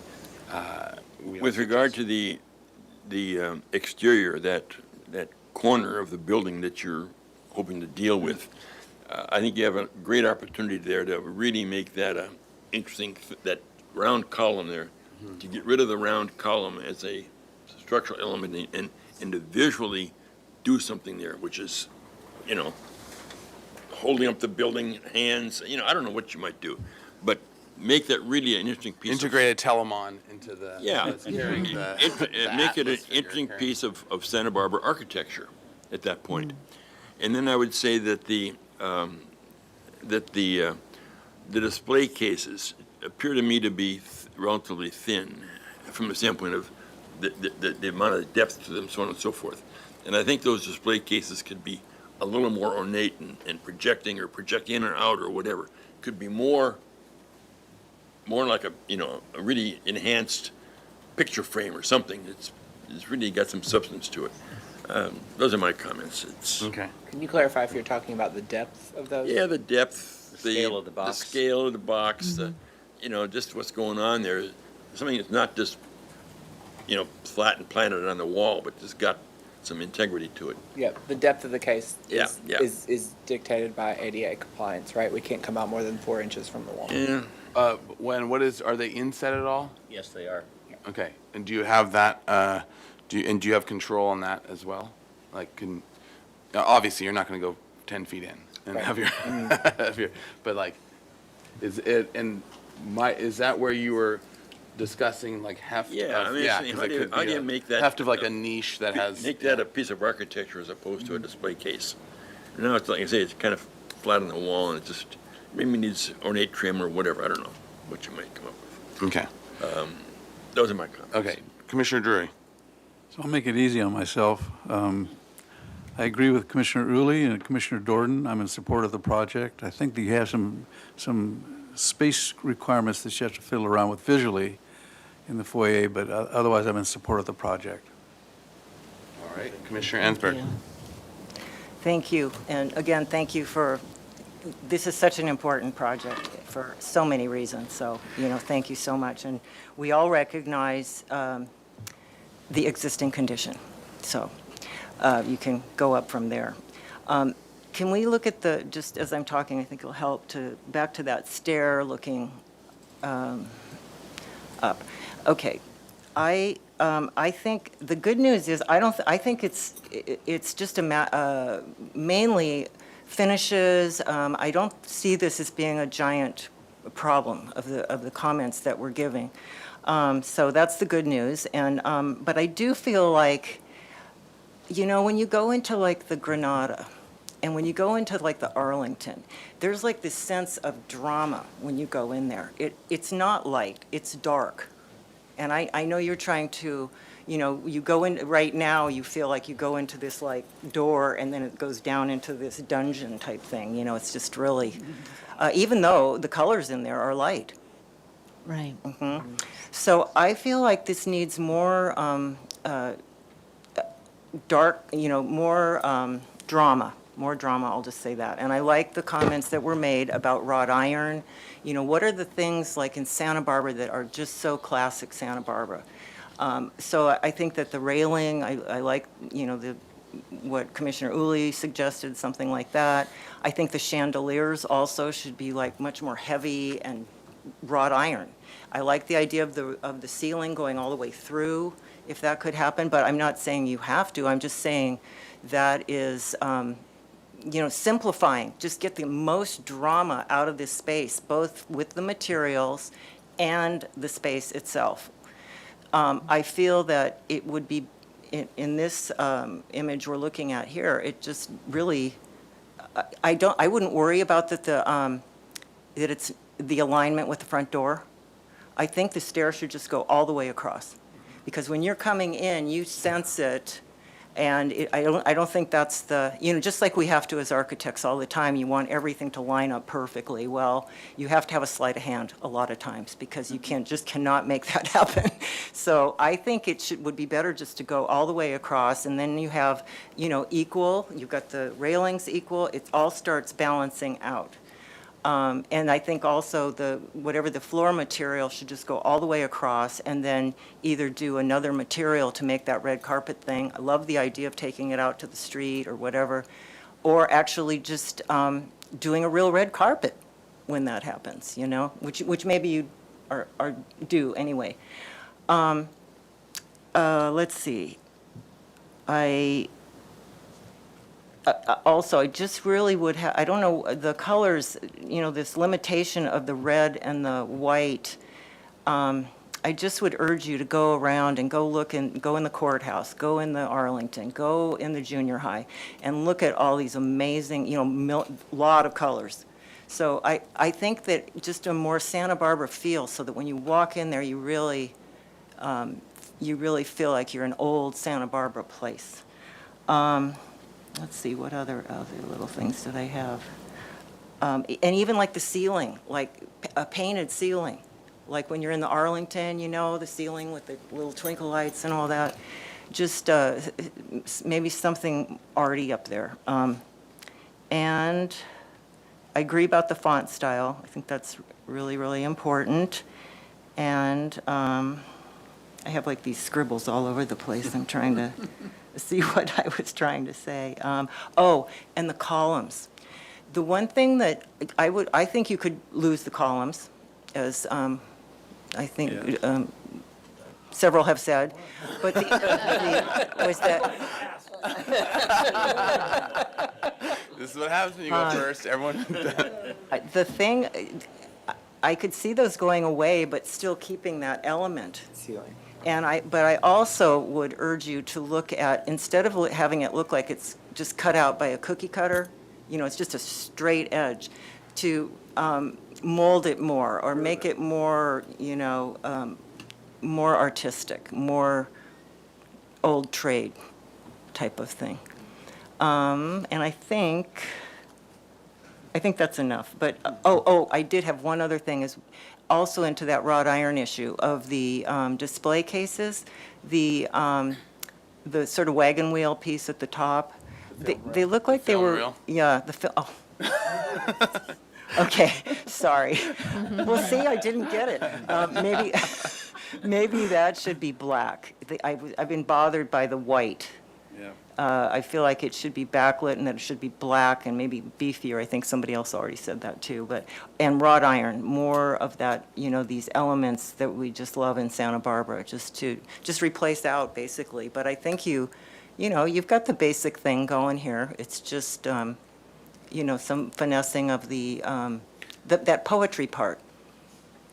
But thank you again. All right, Commissioner McClure. Yeah, I think these columns are important. I think it's a part of the spatial sequence. You walk through it.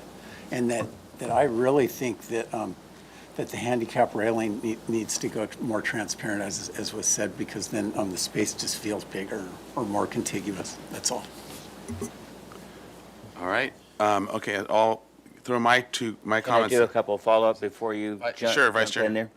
On the marquee, you've got a pendant hanging off of each end. I don't know if that's a glass pendant or some kind of pendant. I would encourage you to not do a pendant. The Granada Garage did a pendant at the access drive, and the first week it was up, somebody took a bat to it, because it's like a piñata hanging there waiting for somebody to do something. And you just know that a week after that thing goes up, somebody's going to take a whack at it. So I would lose that detail. It might be able to be done Have as candy in it? Yeah. It might be able to be done as like a ceiling mounted kind of fixture. surface mounted. Yeah, surface Surface mounted, mounted, and maybe right. do it with a wrought iron cage or something that actually makes it look cool, and throw some. That will break the bat. Yeah, if they and break. exactly, and we'll break the bat if they try to hit it. Okay, so Chair Grumbine, could I tag on to that, because I forgot to mention that I really like the finials that are there now, quite frankly.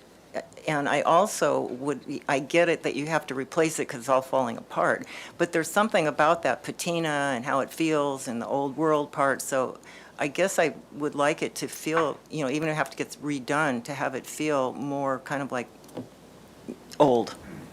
Okay. I'll just put on a note to study it. It's really flimsy sheet metal the way it is. Yeah, I would take a baseball out to the finial. If it glowed. Okay, so I'll just add my couple comments. So I want to focus, so one quick comment here is study, getting that arch complete. See, going forward, study marquee, with central arch clearance, central door arch clearance. And I agree with most of the comments said, and so I'll just want to throw the ones in that I think are maybe a little bit more additive or have different perspective. So let's go to the entry. So this is it's a very, very tricky design challenge that you guys are trying to do, and I think one of the things, at least in my mind, to try is, so you're coming from centered space. I'd very much like the concept of extending the marquee. I think that's a great concept. Then you need a divider because you're defining a room, right? So your room is your walls, it's your molding, your ceilings, you're defining your rectangle, and you're doing, I think, makes total sense what you're trying to do, and connect the outside rectangle or outside space of the marquee to the inside rectangle. So the columns are helping in that way because they're now defining a wall plane that allows you to transition your ceilings, which makes total sense. But then looking at the next rectangle, right there, yeah. So looking at your next rectangle, though, you have your ceiling, you've got your walls with your scallops going along and your vents, and that all makes sense as a room, right? But the problem, the design challenge is the ramp is breaking in and out of the room, right? So that's what you're wrestling with, is how do you define this room with this other major move that's going on, that's going out, shifting out of the room, and then coming back into the room. So it totally makes sense as a design challenge.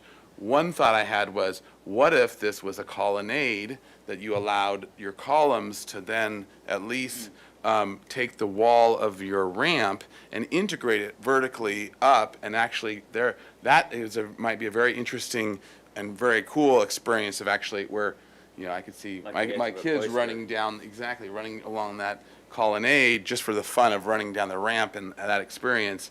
And then it might help also delineate your left side in terms of a separate path off to one side, and then you have your central red carpet experience that gets framed in some way with even just 2 columns or 3, I don't know, but it might help to try to study that as a solution, and then work your ceiling however you want to work it, but it would at least have this, not center occupied, but center colonnade. So that's worth at least a study, I think.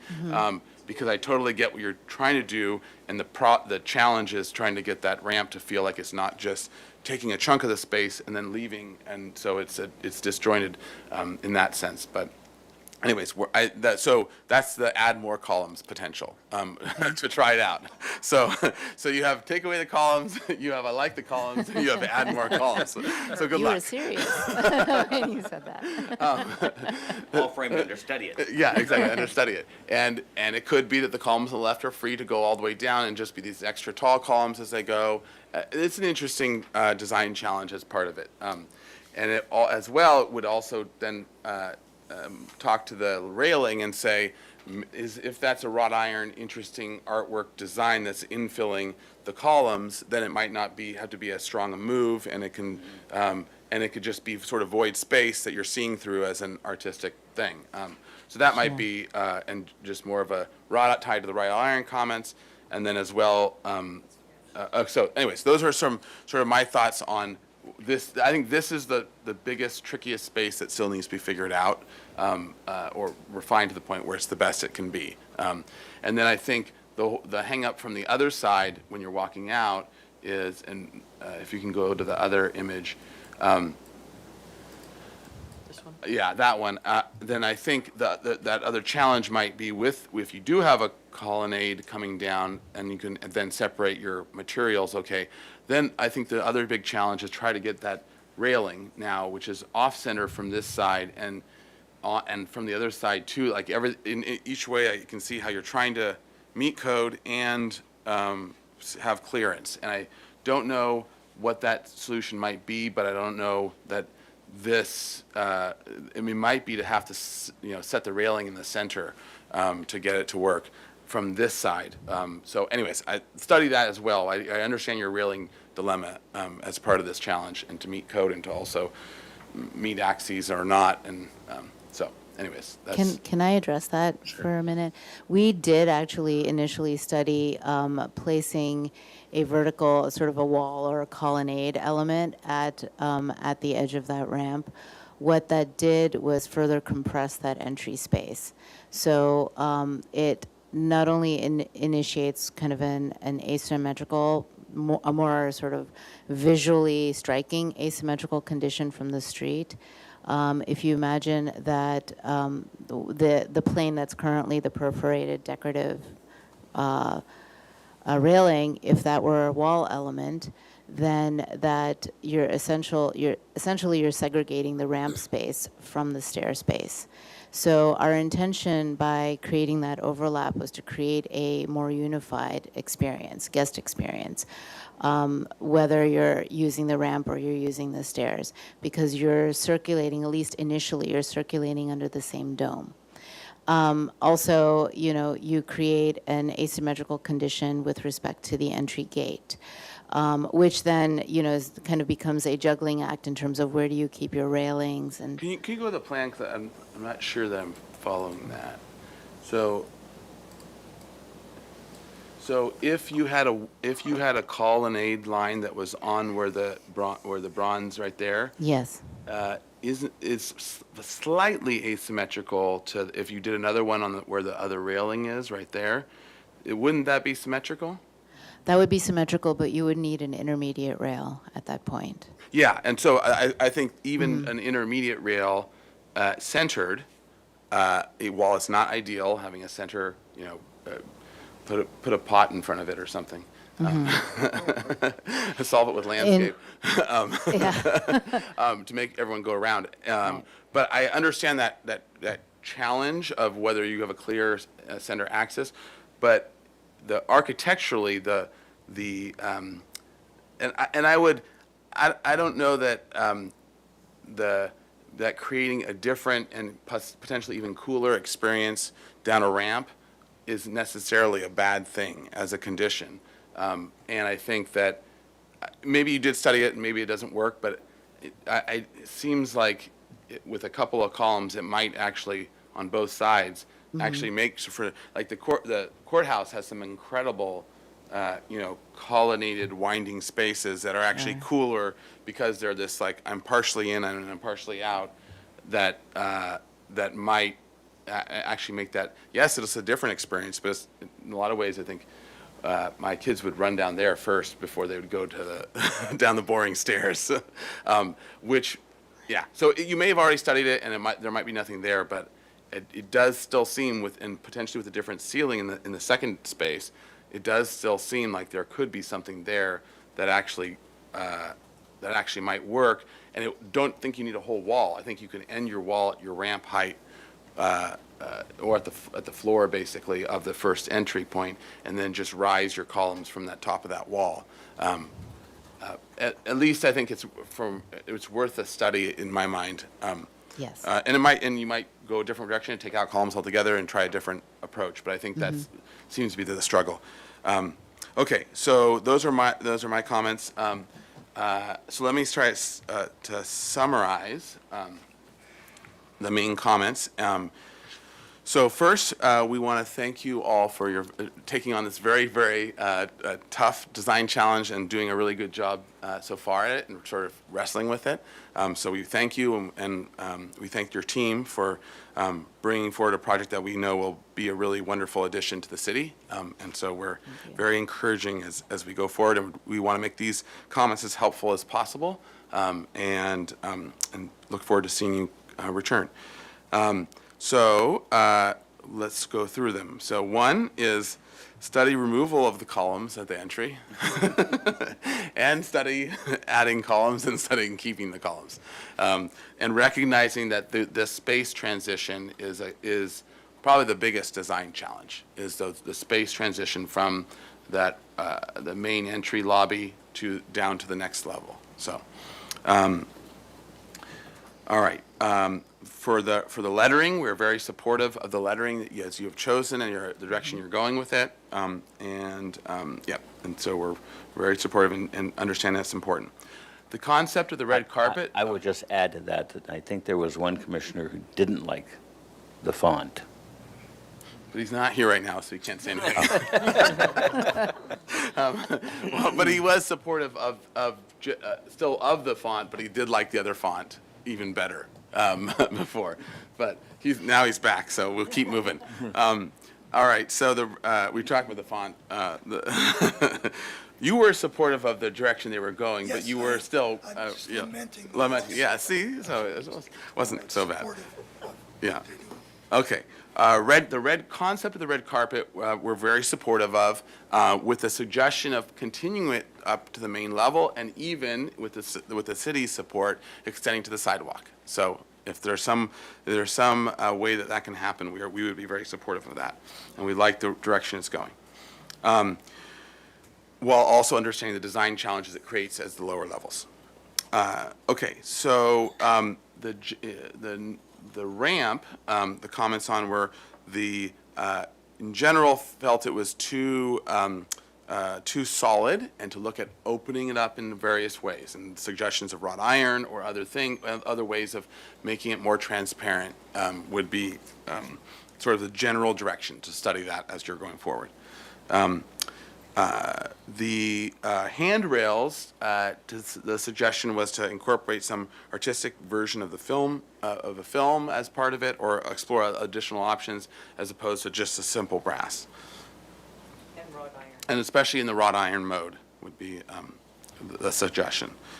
The exterior column, the suggestion to make it more interesting and playful and architectural.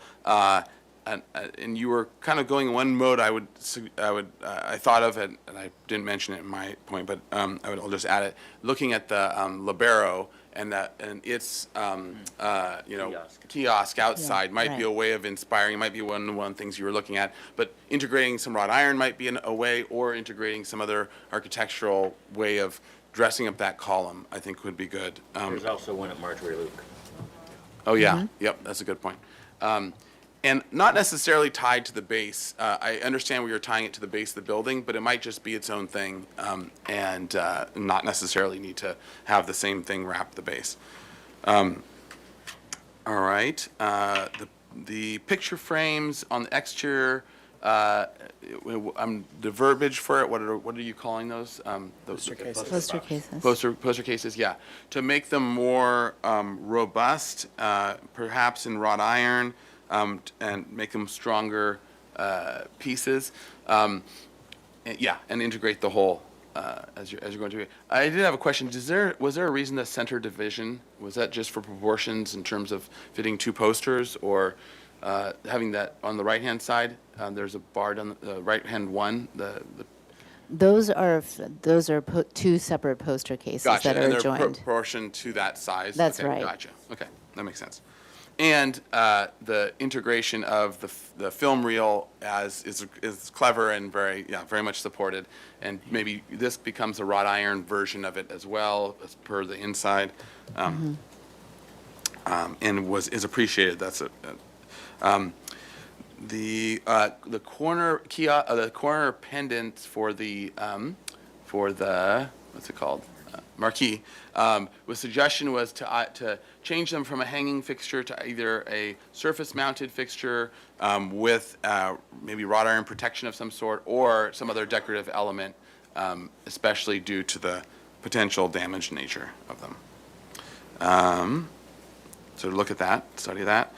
All right. Can you go to the interior? As you're looking at this, the interior perspective, yeah. One side note was, just as you're looking at this, it might be good to try alignment or integration of your poster, arched poster, with the scallops above in some way. So there might be a way in which it can, I know it's got to be layout and everything else, but rather than landing on, sort of landing within an offset arch or something. Anyway, so that's just a little suggestion to look at that. Integration of those with the scallops above. And then for this space as well, to look at potentially more dark or dramatic vibe. There. Just yes. We also mentioned in general integration of more wrought iron is encouraged. We talked about the stair. Yeah, actually, we didn't talk about the stair for this. So in this study, looking at the handrail for the stair, perhaps centering it or on the axis or in some other way so that there's not the asymmetry, or getting them to resolve in a symmetrical way. Yes, Commissioner. When you were talking about your idea or what you were putting to make these columns, were you also saying that you thought that they would be on the right and the left? Yes, right and the left. Okay, 'cause- Basically, on the left, in this case, because they'd be equal in line with the other columns, and they'd rise off of the stone part of the, or the plaster part of the ramp. You see, if the ramp just went straight across Right. at a level, Well, and then come off of that. I really like that idea, but I like the idea of it just being on the one side and being asymmetrical and allowing it to be asymmetrical. So you put these columns on the left side. That's what I thought you were saying, so that's what I want to ask. But if you had them on the left side and they were maybe, where they have the post there, and then, and maybe even possibly the railing could be glass and could be etched, with the designs in it, so it was more clear through, and then leave the stairs going all the way across, and then maybe you take out that one column on the right-hand side. So you have columns on the left and you don't have a column on the right. So that gets, everything. You take a so now column. you gotta add columns down both sides, you gotta add columns on one side. Well, Yeah. Well, I'm just saying, No. because I think I think there's precedence So- in Santa Barbara for that. So I and think, so you've heard those comments, the range. There's everything is available to And I do you. think it all ties to the ceiling with and there might be a solution there that is asymmetrical and you really lean into it. It might be possible, but it's, You got choices now. Now, anything you bring. But I think there's a lot of variables within that too. Well, you brought it up, So, yeah. about that, and Yeah. I just thought that was Okay. a really cool idea, so. All right, and then, painted ceiling as well. So also look at as part of the darkening and the vibe and looking at a ceiling treatment as well as part of that. Just a note on that remark, we do have a painted ceiling in the inside of the theater. Okay, cool. Yeah.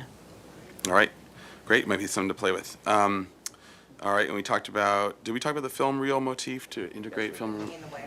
Potentially, yeah. All right, and then, okay, I think that summarized, am I missing anything? Mr. Chair, yes. The center of the marquee, where it hits that arch. Yes, I did. Okay, thank you.